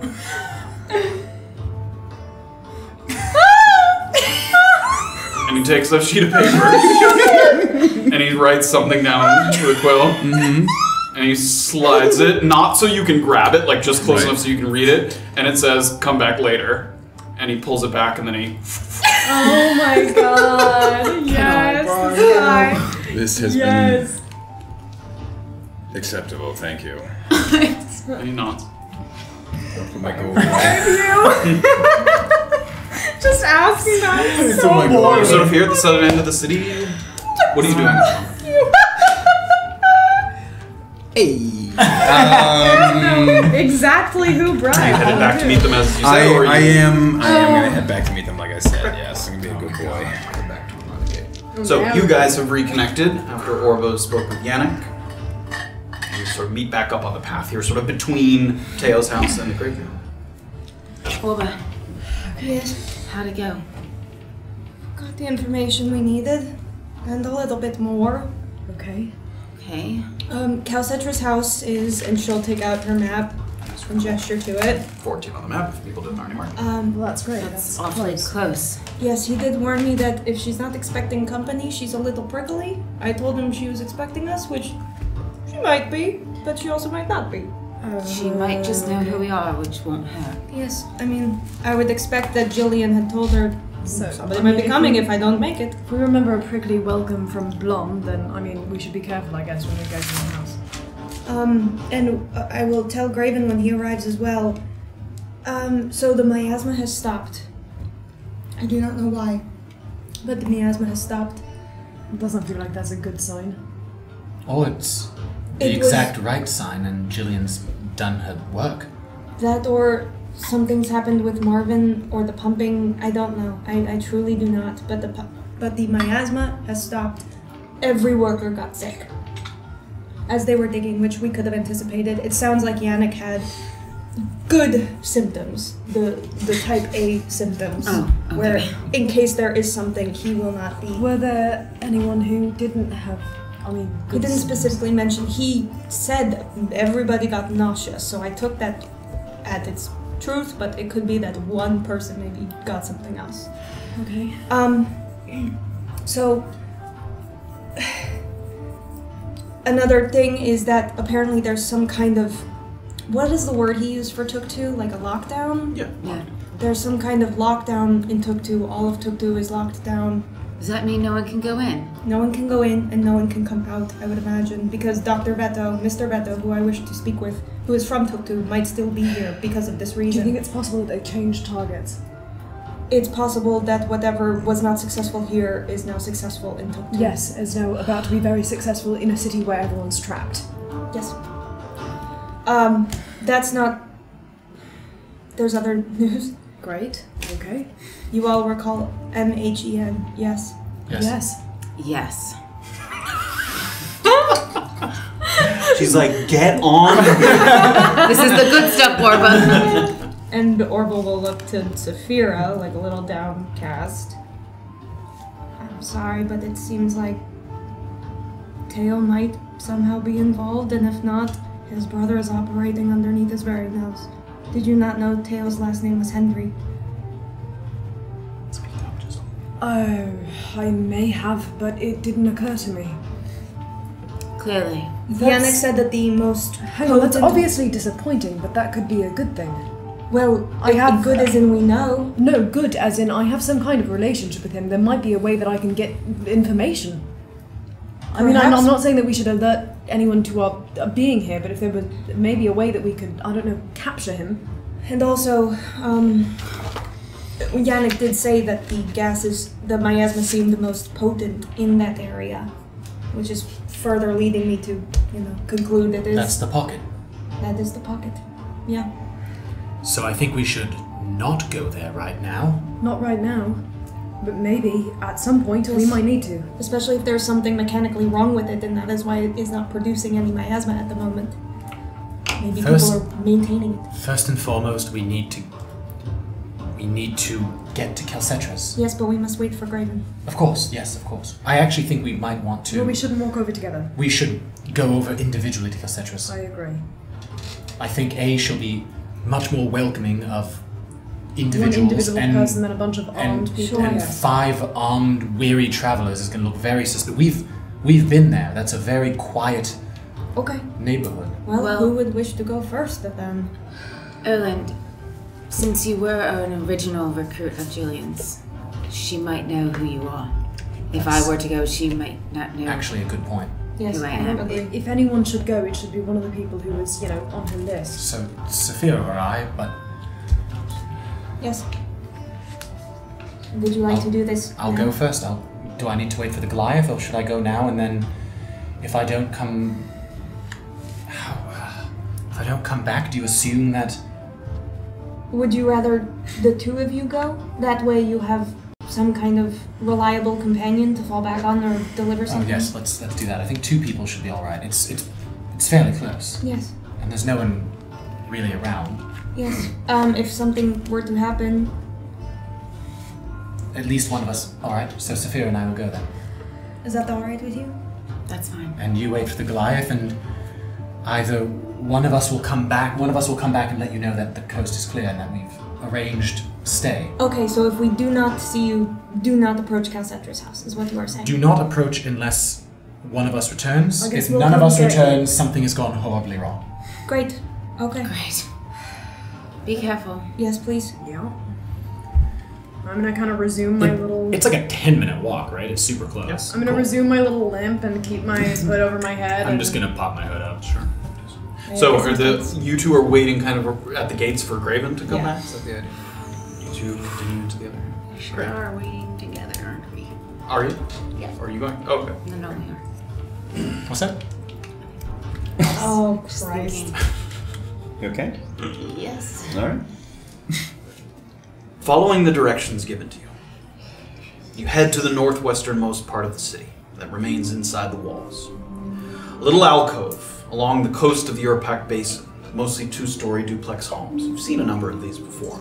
It's a familiar sight to Erland, who wandered through the narrow streets and outdoor stairwells on his way to Vaclav Foyle's house. The properties are small. Few have yards of any kind, and they're not constructed poorly, but they almost certainly weren't made with aesthetics in mind. They're somehow uniform and dissimilar at the same time, designed and built all at once, but then left to their own devices when it came to repairs. So they all have kind of unique little quirks on their exteriors as people fixed up their own homes. Navigation is not friendly to those who don't know it intimately. There aren't many useful points of reference, and the walkways seem to be becoming dead ends abruptly, in ways that make it hard to determine where the main roads are. With a bit of weaving and retracing your steps occasionally, you find your way to a porch. It has an abundance of hanging vegetation, ivies, spider plants, morning glories, other flowers that trickle down from the pot almost to the ground. A wooden planter filled with a flowering succulent leaves just enough space between its trailing stems to make out the name that's been etched into the box. Narvos. Narvos? You've heard Julian say this. It's Calcetra Narvos. It's Sir I was just saying, like, isn't that her last name? Narvos. Narvos. Sounds about right. And there's no one around at the moment. It's kind of in this little nook. There's other houses here, but you don't see anyone else sort of out and about in this exact spot. Gonna give the door a knock. And the porch kind of creaks as you walk up. It's not newly furnished, but it's, functional. You can... You wait a moment. You hear some footsteps from inside. Sounds like someone coming downstairs from the upper level. You hear the door click. It opens up. And a human woman answers the door. Younger than perhaps you were expecting. A trusted associate of Jillian's you figured might be her age or older, but she's certainly no older than her mid-30s. Thick eyebrows and a protruding chin. She's dressed plainly and has a white kind of scarf headpiece that covers most of her head. Though her eyes occasionally dart up to meet yours, she has a way of kind of not quite focusing her gaze exactly on you that makes it seem like you never quite have her full attention. She kind of looks you up and down, does the same to Safira. Who are you? We're here about Jillian. It's extremely urgent. May we come in? Erland and Safira. Yep. That's right. Jillian has anticipated your arrival. But you're missing some people. Yeah, they're not far Dead? behind. No. No, we didn't want to come all at once. We thought that'd be suspicious. Just being careful. Return to me when you have everyone. And she shuts the door in your face. Oh, fuck Alright. You off. try to do the right thing. Let's Seriously, okay, what was- and we're gonna Prickly is right. And I'm gonna kind of, resume my come lip back a little up bit and more. like move hastily, but not to Yeah. draw attention. Yeah, At exactly. this point, Graven has gotten back to Beezaura Did you and wanna say Orba. Was there anything you want to say before Graven arrives there? There's not long, it's probably, but you can.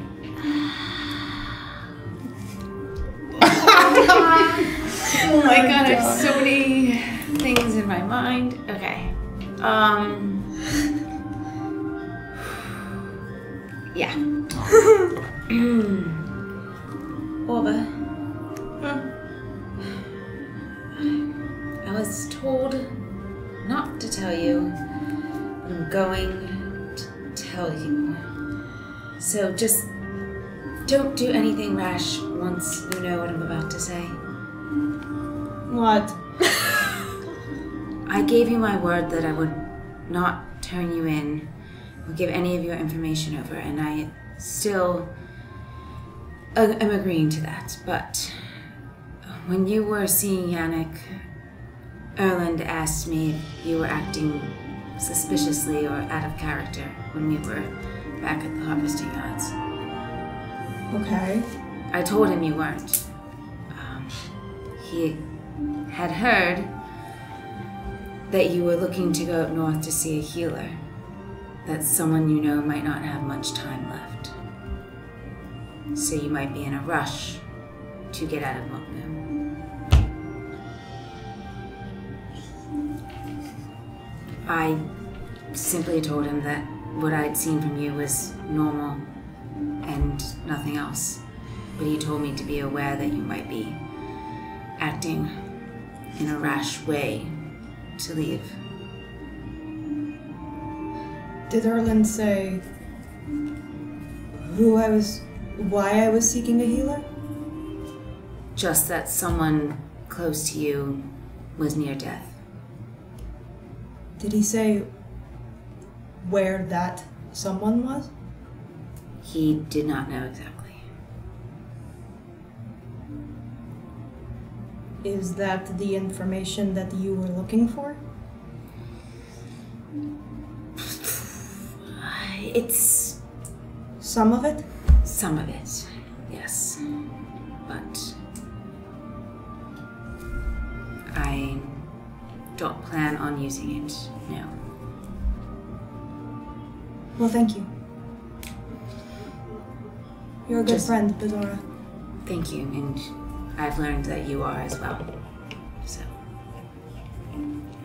just know that he's got his eye out for you a bit.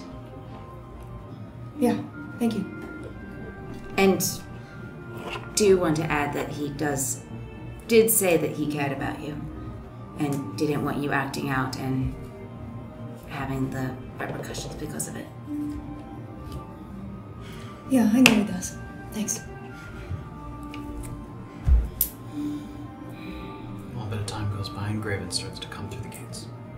No longer carrying the giant sack. The most stinky sack. Just a big sack of gold. You.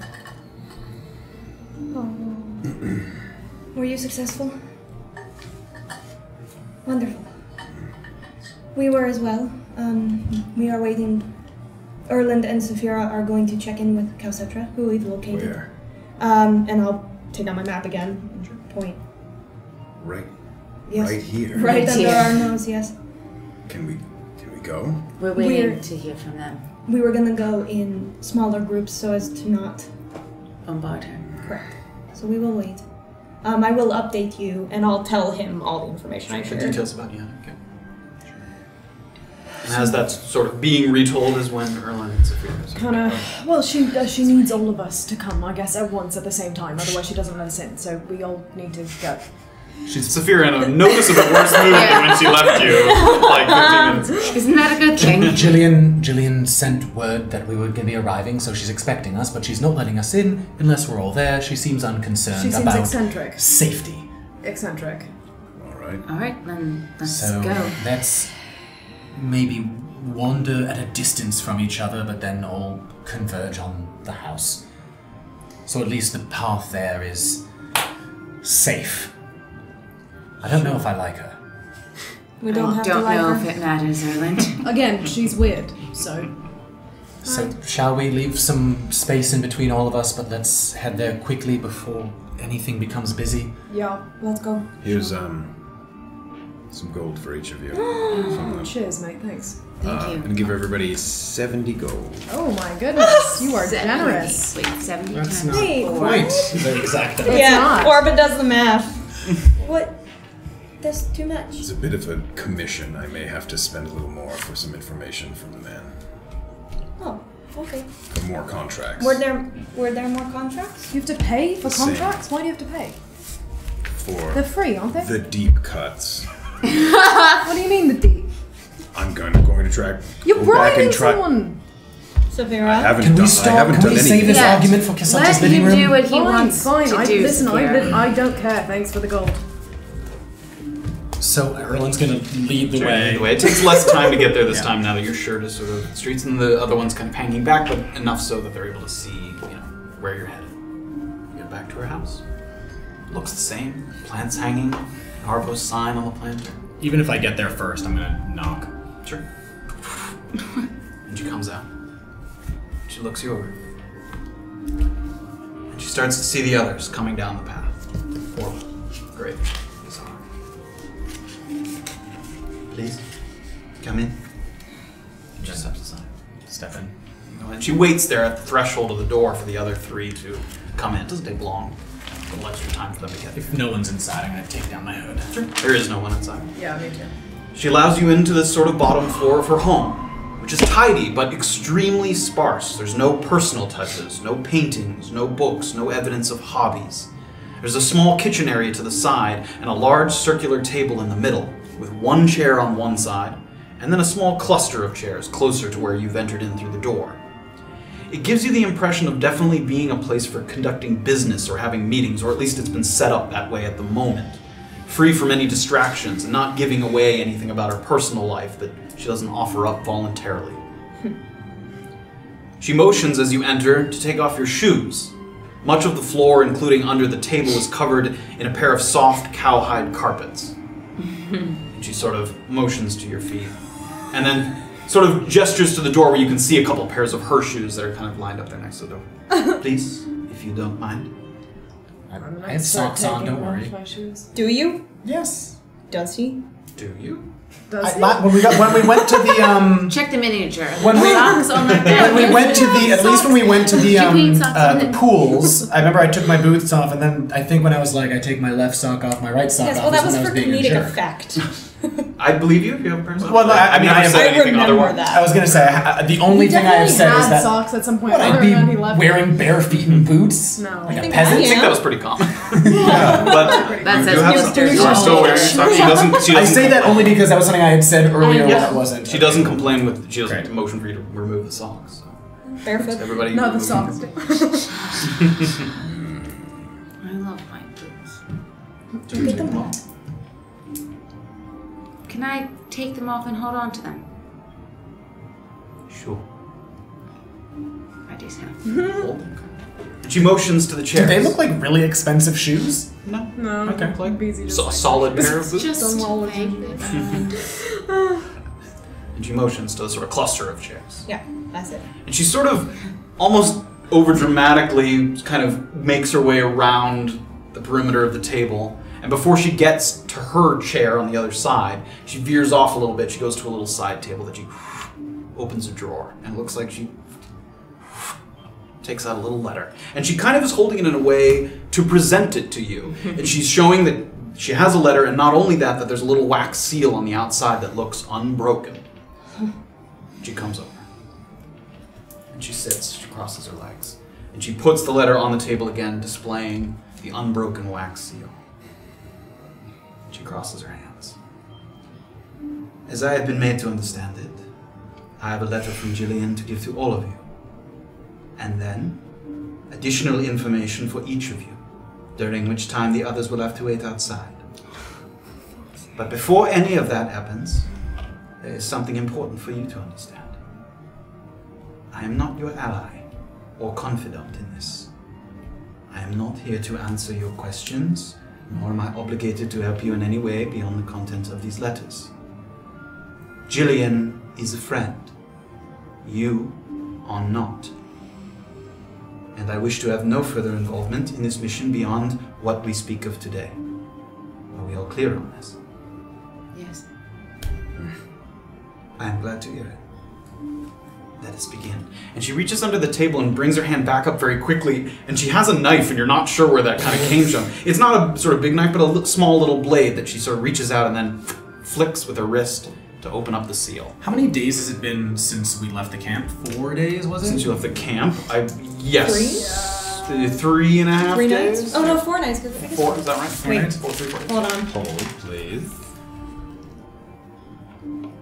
63. As you guys are looking it up, as she's opening the letter, 3. this letter arrived 2 days ago. She unfolds it, and she begins to read. I'm going to read it in Jillian's voice, given that she's the one who... Oh. I had a feeling it was... So it's day 66. Yeah, Well, she 63 sent was it. when we left. She sent it. She 3 didn't. days. Well, how did She how got did a she letter get to here? Mukmu and 2. How the hell did you get here? It's Jillian. She was not good. So. To Beezaura, Graven, Orba, Safira, and Erland, my brave and trusted associates in this most delicate matter. I sincerely hope that you all made it safely away from the harvesting yard and out of the Sharky Mountains in good health and in good spirits, despite the bleak affair that was our exploration of the camp's inner workings. I am haunted day and night by what we have seen and the greater implications of such an enterprise. But I return armed with a greater understanding that I am confident will put me at an advantage going forward. I am disappointed that I will not have the chance to personally reconnect with any of you soon, especially Graven, Orba, and Beezaura, who have hopefully acquired additional knowledge regarding the electrolysis lab in the upper level of the complex.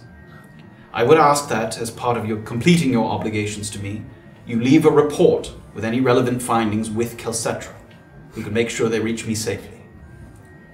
I imagine a brief explanation of my whereabouts is in order. After leaving Safira and Erland to make their escape downriver, I proceeded to suit up and return to the area beneath the wall of force. The guard in the stairwell was visibly suspicious of the frequency of our coming and going, and though he let me pass, I could tell my time was limited. I made a call to sabotage the room that presented the clearest danger, the one with the fungal strands running along the floor. The spigots on the wall afforded me a unique opportunity to release a canister of necrocilium that I happened to have on me, directly into the chamber, where it went to work, and the organic matter began to atrophy.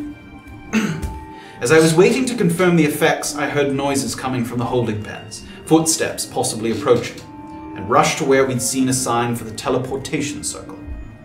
From here I was fortunate for 2 reasons. 1, that there was another scientist working late who could operate the circle, and 2, that he valued his life enough to open up a portal, rather than be gutted on the spot. Wow. The teleportation circle was already set up for a particular location, and with no time to be choosy, I hopped through and found myself in a very small underground outpost that I imagined was similar to the one you described to me at the Festival of Amaso. I may have left a small trail of bodies as I worked my way out of what I would soon discover was called Stoddard Farms, just to the northwest of Tuktu's 4th precinct. From there I planned to see Armand, but found that most of the city was locked down due to some sort of mild plague. No reported deaths, but frequent bouts of nausea, tremors, and occasionally blackouts. In an effort to contain the sickness, all of the precincts except for 1 agreed to temporarily restrict anyone from coming in or out, the 4th precinct being the lone holdout, much to the annoyance of the principals of the other precincts. I imagine I'll be able to find my way to Armand, given my status and friendly association with him personally, but I'm hearing that the authorities are being unflinchingly strict when they can be. If you plan on making a trip to Tuktu, I wouldn't expect to be able to access anything other than the 4th Precinct, at least not for a while. As much as it pains me to do so, I think it wise to enter into a short period of laying low. And I'm hoping the sabotage of the mycelium room has bought me some time to do so. Though there are certainly people I trust and those whose counsel I will rely upon, any direct mention of the new experiments at the harvesting yard could possibly reach the wrong ears and put a target on my back. Let's let those in charge stew for a bit over who might have betrayed them, and see if that results in overreaching or making a slip-up that catches the attention of the authorities in one of the major cities, bolstering our case. I'll also reiterate what I said to Erland and Safira when we were underneath the river, which is that any physical evidence we can produce will go a long way when I need it the most. If there are any items, documents, or samples you collected while exploring the facility, I would appreciate you leaving those with Kelcetra as well. And with that, your contracts with me draw to a close. I am deeply appreciative of your diverse set of skills, your tenacity, and your ingenuity. I do hope that we cross paths again, either in a professional or social manner. Do give some thought to remaining at each other's side for the time being, not out of the kindness of your hearts, but because it's rare to develop such a chemistry for watching each other's back. And if anyone spotted us in the Shocky Mountains or around the harvesting yard, you have only the others present here to vouch for your good intentions. That being said, it's time to move on to my private letters to each of you. And regardless of what path you choose, I wholeheartedly hope that these rewards help you in a meaningful way. Your friend and former boss, Jillian Casivo. Kelcetra takes the letter, and I'm going to give this to, if people want to look at it, but she takes a candle and she holds it up and she begins to burn it. And she lets it kind of go through the letter all the way. She doesn't say anything until it's sort of finished. She read it to us. She read it to you, yes. I was reading it, but she read it out loud to you. Does it seem like she's lying now? She turns around, it's a blank. And then she just burns it.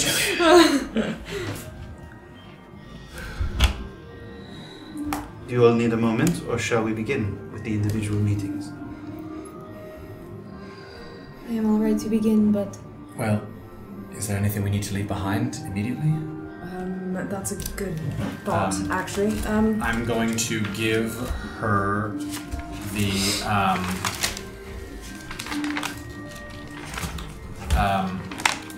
do you mind, can you give me a paper and a quill so I can take some notes? She does. Great, I just want to take a note just so I have the Dietrich Light Whistle information. And you're giving her the real But I'm one? going to give her the Dietrich Light Whistle, Great. you know what I'm talking Yep, about. the mortuary death form. certificate. I guess I'll keep the other, no, fuck it, I'll give her the other death certificate as well, the blank one. Sure. I only have a single copy of some extensive notes from the camp. Maybe perhaps while you address somebody else individually, I can transcribe some more for Jillian's. Yes. She gets you some paper and a quill. For expedience sake, you do so, you make a copy. I doubt that either of these things would be necessarily useful to her, but if she does need to come through Mukmu, do you think that these keys to the mine, do you think she should need these for any reason? No. No. I don't think so either. The only other thing I could possibly give her as a sample of some kind is the leather gloves that they used at the camp, but I don't see why she'd need those, so... Anything else that you guys leave behind? I'm gonna take the hand out of my bag. Okay. It's in like a pouch. Okay. It isn't? Yeah, just, I think we should be careful with that, but In pouch. that feels like something we should give to her. I'm going to, Safira. No, I have a hand with. I don't want to know the details. just don't touch it, probably, is Yes, what she's saying. keep it in the pouch. Yeah, we don't know what it does. She takes it. She sort of takes it very delicately, and she goes over and again sort of opens a little cabinet and places it carefully in there. Probably smells. Closes. Anything else you guys are leaving? Where's my backpack? No.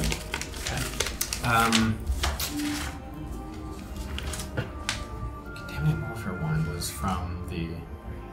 That was from the attic. That was Yeah. But it's in a Only cool. flask, so that's not gonna. I be have also. I'm not any sure sort if of she would reasonable need it, evidence but now. It's a whistle. Oh, maybe we should have a note that goes with that. I mean, would she know? Would she know what that does, the whistle? No. Well, once she reads my notes, yes. Yeah, that's true. That's true. I'll give that to her as well. Okay, she takes it. She's just kind of like placing any items that you give her kind of in front to front. I guess other I'll than the give her. hand. I have 4 pairs of the gloves that they use. I guess I'll give her like 2 of them. Sure, you do so. And then Kelso just sort of lays them out on the table again, keeping everything I in front of her. don't know if that's evidence of anything, but. Sure, you do so. Sorry, I'm still making my notes. It's okay. But I will be giving this over for nothing else. You can hang on to the thing. I mean, Yeah, but I assuming want a to. copy. It's okay. Okay, I'll specify other stuff. Graven? Anything? Okay. I'll give her the. I'll give her the. I have a flask with the Mullafer wine in it, so I'll just make a quick note and say like this is because I think I told her I was taking it, so I'm gonna leave a note saying this is the Mullafer wine. Sure. Okay. Is that all? I hate parting with things. I hate parting with things. Very well. I believe Beezaura was first on the list. Where do you want us to go? Just outside, or? Just outside the door is fine. Okay. Outside your house? I mean, we can't Yes. just loiter, so. We're sort of potentially wanted at this point. Is there any way we could? That sounds like a problem for you and not for All me. right. Okay. Come on. Okay, we'll have to, I don't know, walk or something. No, we're gonna stand outside of a door. That's what she wants. Let's go. Go outside. Grumpily file out the door, leaving Beezaura behind. She gets another letter out.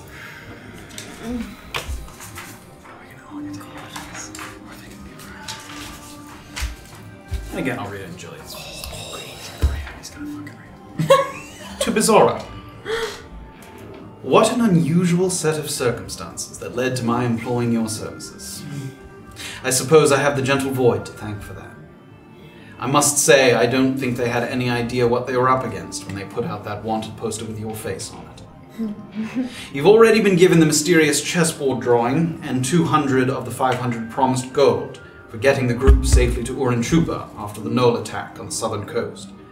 Included here is the remaining 300 gold, plus 300 more on top of that. So 600 more gold from what you have right now. This is the most money I've ever seen in my life. And as she's reading, she takes out a small so wooden box. In addition, you'll find in this box 2 Light Whistle Estate Club chess pieces. A rook and a pawn. I fear it will once again fall on deaf ears. I remind you that Mukmu is not the kind of place to start waving them around. Lastly, I have some names for you. Because of the aforementioned lockdown, I'm afraid you might find it impossible to approach some of the people I had in mind and took to, so I've supplemented the list with a few other possibilities that come to mind. Of particular note is the Goliath on the list, whose name is Carver Vo Malga, but he's more popularly known as Carver Colossus. He was a hunter of great renown, a hero among his tribe, who now in his old age is seeking to inspire the next generation by rewarding those who take on the most dangerous beasts of Antisuyu. It wasn't explicitly said that he was offering light whistle pieces, but he is a known member, and rumors of such prizes spread fast. Good luck, Beezaura. As the arm of the gentle void gets longer and longer, I hope you continue to stay just out of reach. Jillian. She burns the note, but I'm going to give it to you so you Thank you. have it. Yes, and this is the list of names that she gives you.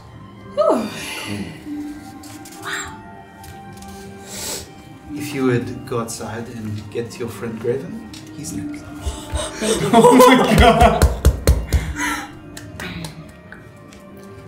Graven.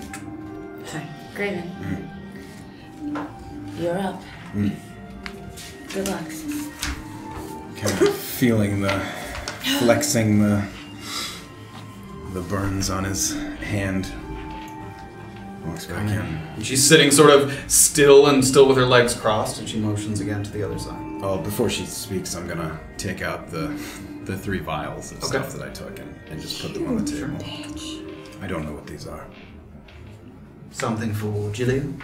From the harvesting yard. Why did you not take them out before? They didn't know I had them. Sit. She can unseals the letter, and begins to read. To Graven, you've always been straightforward with me, one of your most admirable qualities. And believe me, I have come to learn you have many admirable ones to choose from. So I will return the favor and be straightforward with you. We have it. Perhaps somewhere along the way it occurred to you, how could I be so sure exactly where it was? How could I be so confident that it was still alive? And how could I acquire its tooth to pass on to you? There were other possible explanations, of course, but in this case the simplest one is the reality.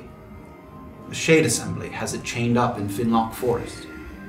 I don't know why. It wasn't related to a job that I was dispatched on.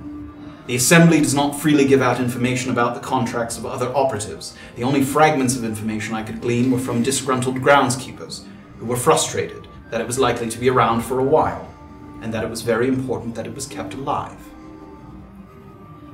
Beyond that, we did not discuss monetary compensation, but I've included 100 gold anyway. I'm sorry to say that no amount of money is going to bribe your way into the restricted areas of Finlock Forest, so you'll have to be creative and persistent. For your exemplary work, I'm also giving you a new shield. And as she's reading this, she goes to a kind of cabinet in the back that she opens up, and there's this really beautiful, it's not like overly lavish, but has a nice like clean blue sheen on it that kind of reflects the light in a kind of sparkling way.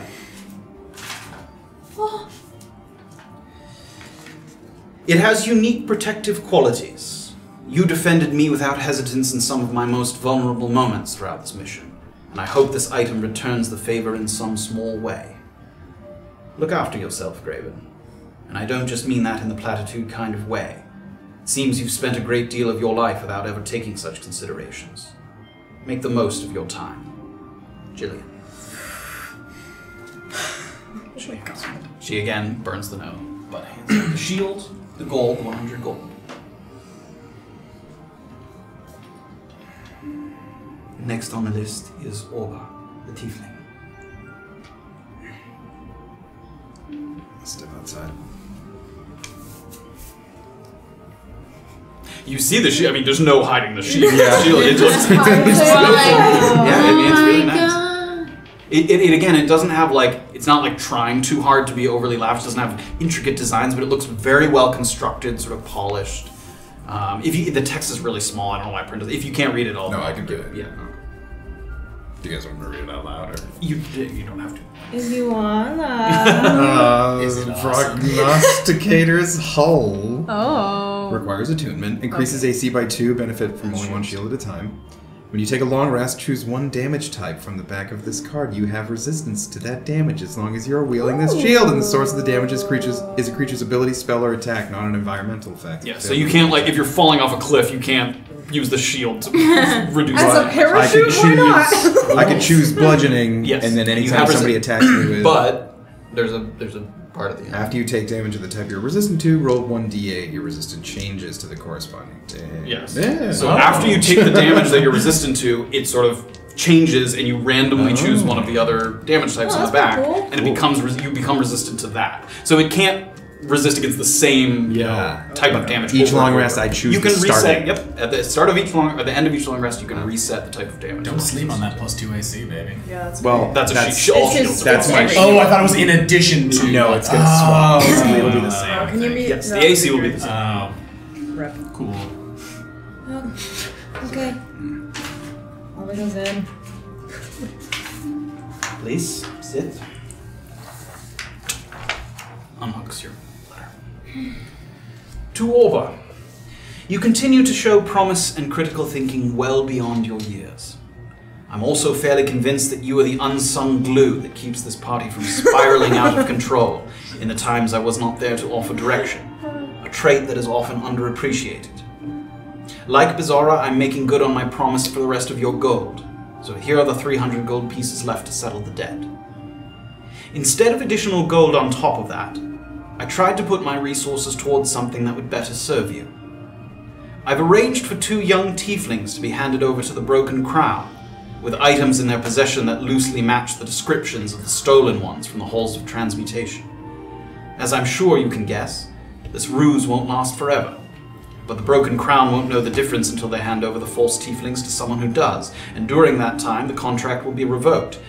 I hope this buys you a bit of breathing room to get where you're trying to go. And no need to worry about what will happen to the two imposters. They're actors, and they're being well compensated for their time.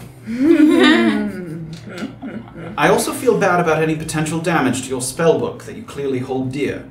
So here's a blank one to make a backup if you wish. And she takes out a very nice new spellbook that is neatly bound. It sort of doesn't have any of the sort of little pieces hanging off or frayed pages, sort of newly minted, put together. She slides across the table.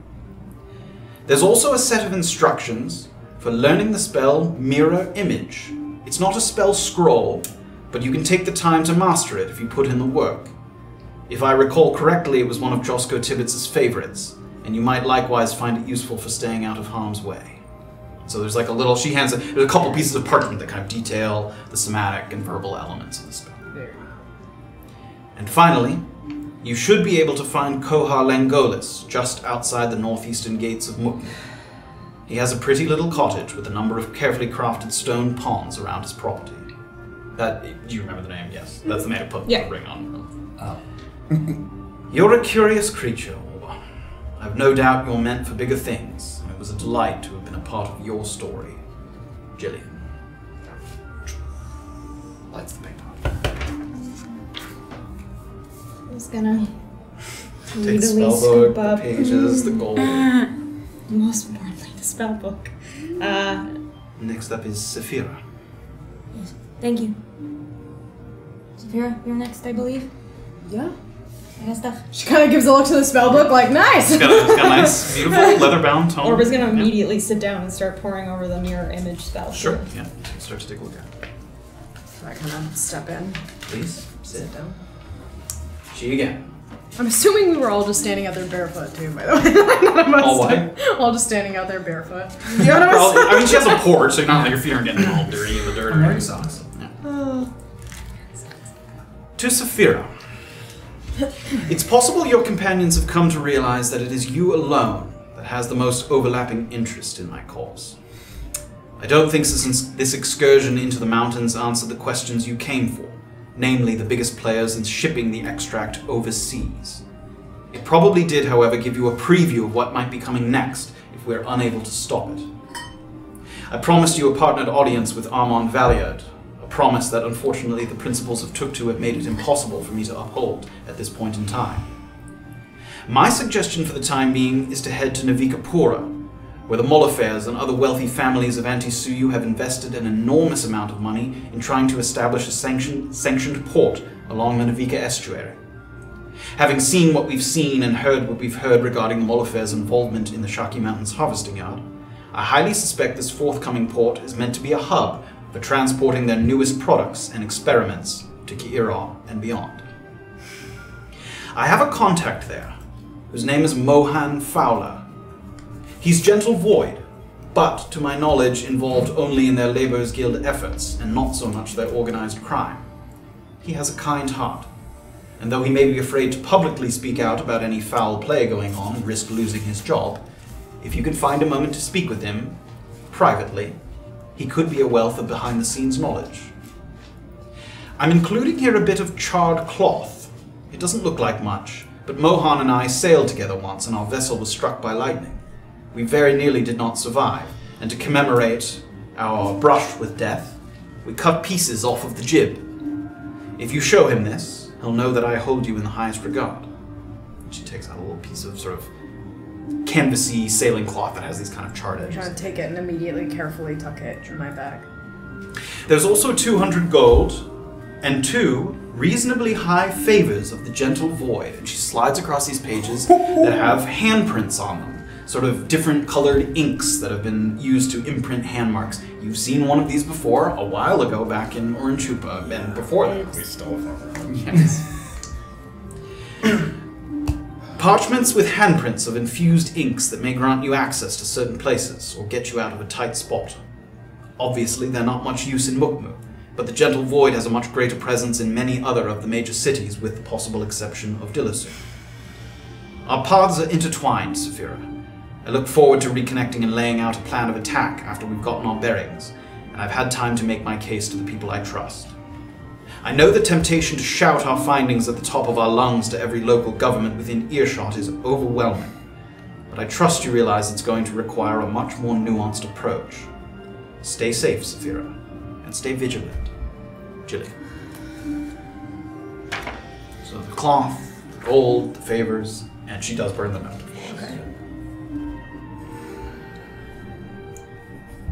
And lastly, we have Erland. I can afford to actually hide the Gentle Void favors in my bag before I go outside. They can't see that. Okay, I'm gonna do that. Those are small then. enough, yeah. And I'm also gonna put the I You don't have can't. enough. I don't have it. She burned it. Okay. Erland. Alright. Please, sit. To Erland. You have held up your end of the agreement, and then some. I understand the practical nature of your unwavering loyalty to myself and the mission, but as I've seen with recruits in the past, such fealty is easier pledged than executed, and so you've distinguished yourself in letting your actions speak louder than your words. I will be sending the monks at Atonement's End a substantial sum to be put toward your debts, and though customarily it is the masters who are supposed to be the arbiters of what percentage can be given out as spending money, I'm including 300 gold here, for you to decide what to do with. Your performance in your field work has reached the highest levels of satisfaction, and for that reason I am proud to be the first assigned a recommendation for remission, which I will send out soon as well. Do yourself a favor and keep your expectations low. It is almost unheard of for an adept to be granted remission after one assignment, even one that meets the high standards of an operative.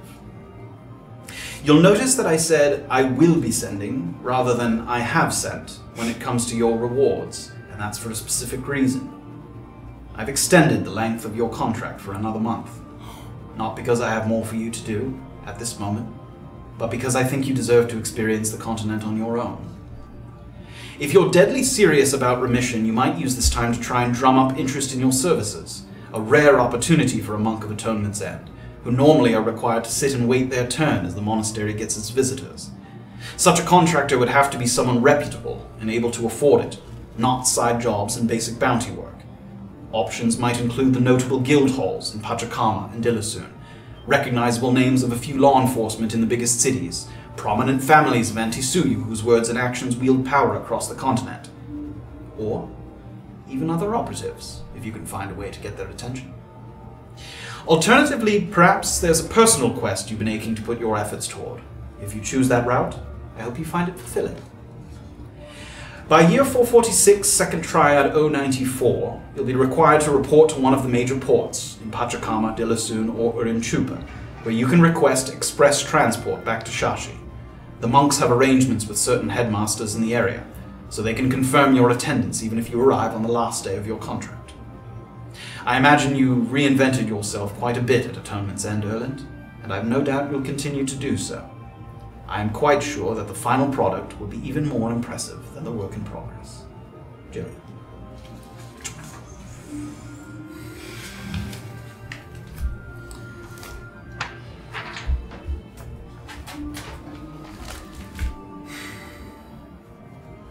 And there you have it. So I just step out now and we all just leave? Yes. Did Jillian say where we should consider staying the night? She did not. All right. Thank you, I suppose. You're welcome. Have a good day. I was gonna...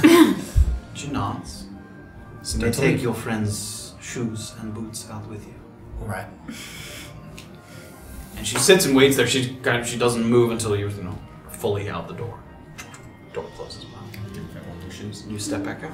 The five of you are there. Rewards in hand. Well, is everybody pleased? Yeah. What do you think should we find a place to stay?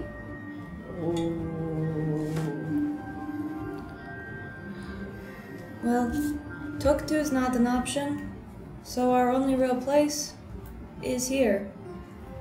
Yes? Is it safe? A reminder that one section up to is open. Yeah, the fourth. Unless we want to head to the 4th precinct today, which I'm not sure we do. Yes. Does anyone have urgent business to take care of here? Yes.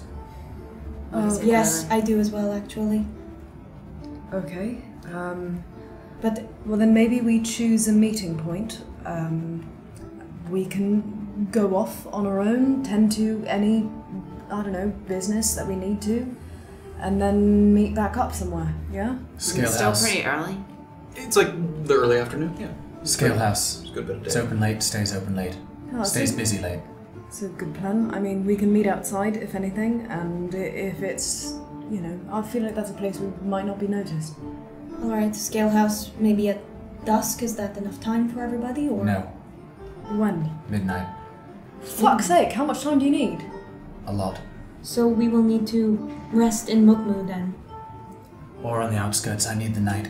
Whatever you're doing, it doesn't involve any of our names or anything going, I mean, just to be clear. No, I'm not going to rat any of you out. Well, I don't know why I take his word for it, but okay. Is anybody else opposed to midnight scale house? I'm not opposed to it, I just don't understand what's going. Yeah, sure, we meet at midnight.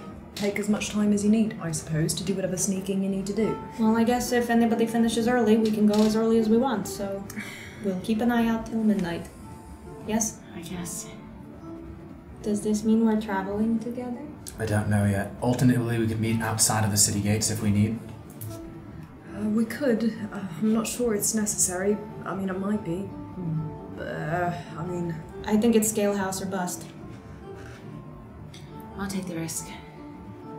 It's been alright so far, you know? We haven't So- ventured very far into the city. You're right, but you know. Okay, let's all Graven has, but- keep our heads down.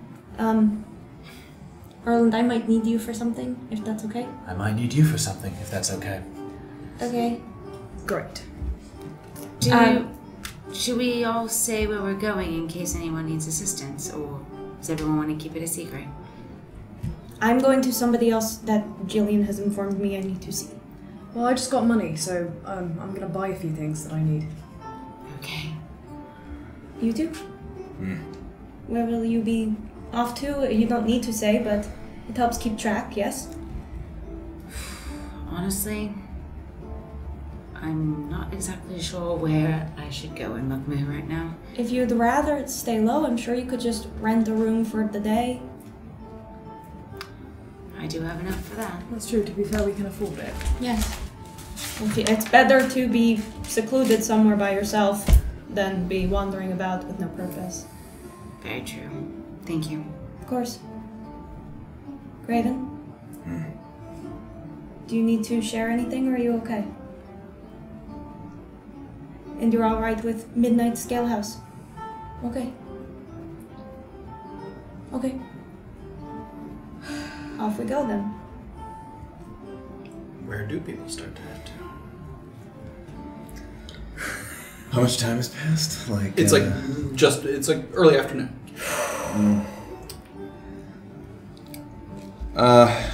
we do. We do. Start to head in the direction of the town square. Main shops. Oh gosh. I'm gonna start to head over. Actually, I think to the. Just for now, like around back of the scale house to see if I see any little Johnny heads, just to check out. Oh my god, you may. I'm not gonna try to She's back. make contact with him. I'm just gonna see if he's there. Okay, Yeah. start to head in that direction. Anybody else? They're sort of heading to But before Beezaura goes away, Halfling, Yes. the Tiefling and I are apparently traveling together. I need to see McDonough home. I need the sword. So either you need to give it to me or you need to come with me. This is your task? Yes, one of them. Are you going to ask him for the book The that book, you're looking yes. for? Well, I guess I don't really have much use for it. Sure. And I give him the Sword hilt. So he said, you have the note. He said, I just present this to Micah Denholm? Or it's a key. Do I need to present it to Micah Denholm? How does this work? It said you should show him the hilt and say it came from Josco. It looks like it fits in like a key. Josco was saying because Oh he yeah, didn't it know is that the his house key. was It's burned a down. key to He a might- small collection Yeah. of books. Yeah. Yeah, Josco Sorry. was assuming I you'd have to skipped get that. through Micah Denholm to get there. But Yeah. yes. And it seems like Beezaura's telling the truth about that. Give me an insight check. God damn it, every time I do it to you guys. 14. It definitely does. Cool. Alright, thank you.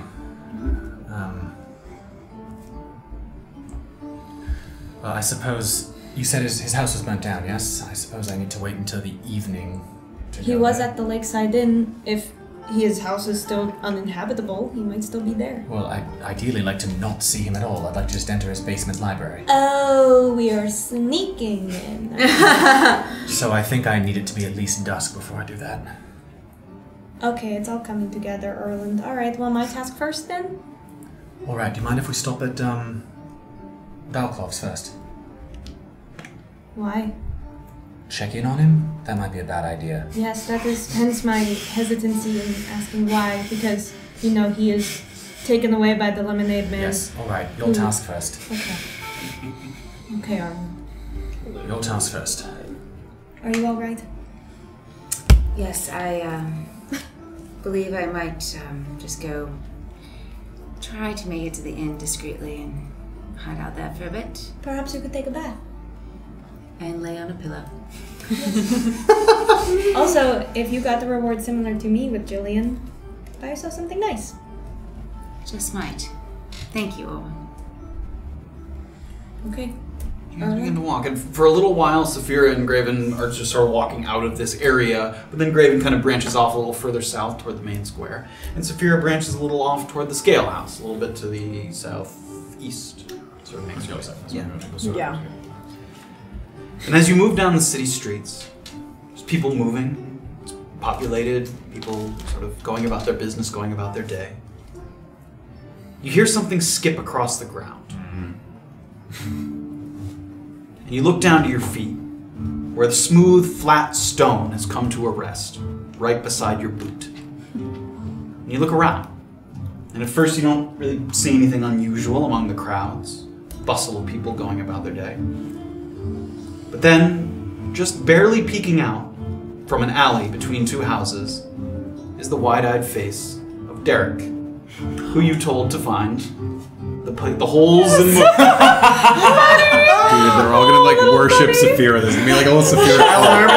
And he's behind sort of a barrel, hiding, but sort of perched at the top, and he kind of...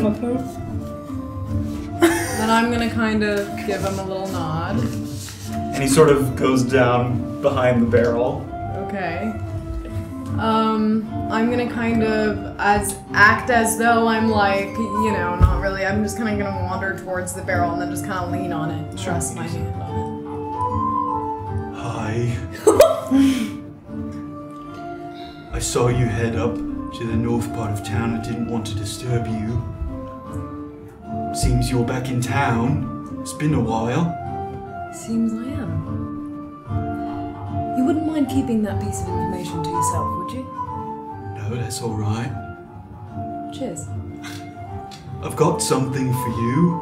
You do? That's brilliant. What do you have for me? And he reaches into his pocket. Come on! These orphans are worked? coming through! This works! And he takes out sort of a crumpled piece of parchment that he kind of on his leg had this like smooths in his out a little pocket for bit. days. And he sort of holds it very close, not like giving it out Yeah. to you. I did what you asked. You said find anything underground. Tunnels or basements. I did say that. So me and Safira's Johnny- like, regretting that she said. So me and Johnny went to work, looking around town. Okay. We found 21 spots, which, if you remember, 1 gold per spot. 21 gold. I do remember. And he sort of turns it around and holds it up and holds it. And he has this kind of crude map of Mukmu with a bunch of little dots that he's sort of marked as places around the town. This is worth 21 gold. Okay. That's brilliant. Is Johnny okay, just to be clear? I think so. Okay, and just from now on, I'm gonna change what I said. Please don't go underground anymore. And I'm gonna take, very kind of carefully, I'm gonna make sure no one's looking. Sure. I'm gonna take 21 gold. Fuck, and his this eyes is just light up as you take 21 gold out. Now listen, before I give this to you, you're gonna have to promise me something, okay? Okay. You've gotta share it with Johnny. Okay. Split it half. Yeah? Okay. You promise? Yup.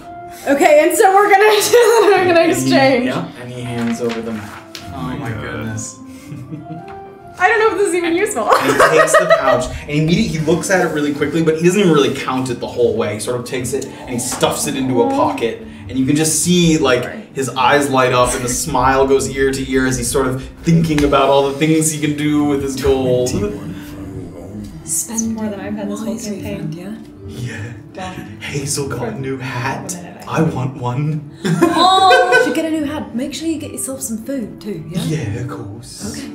Food's cheap, hats are expensive.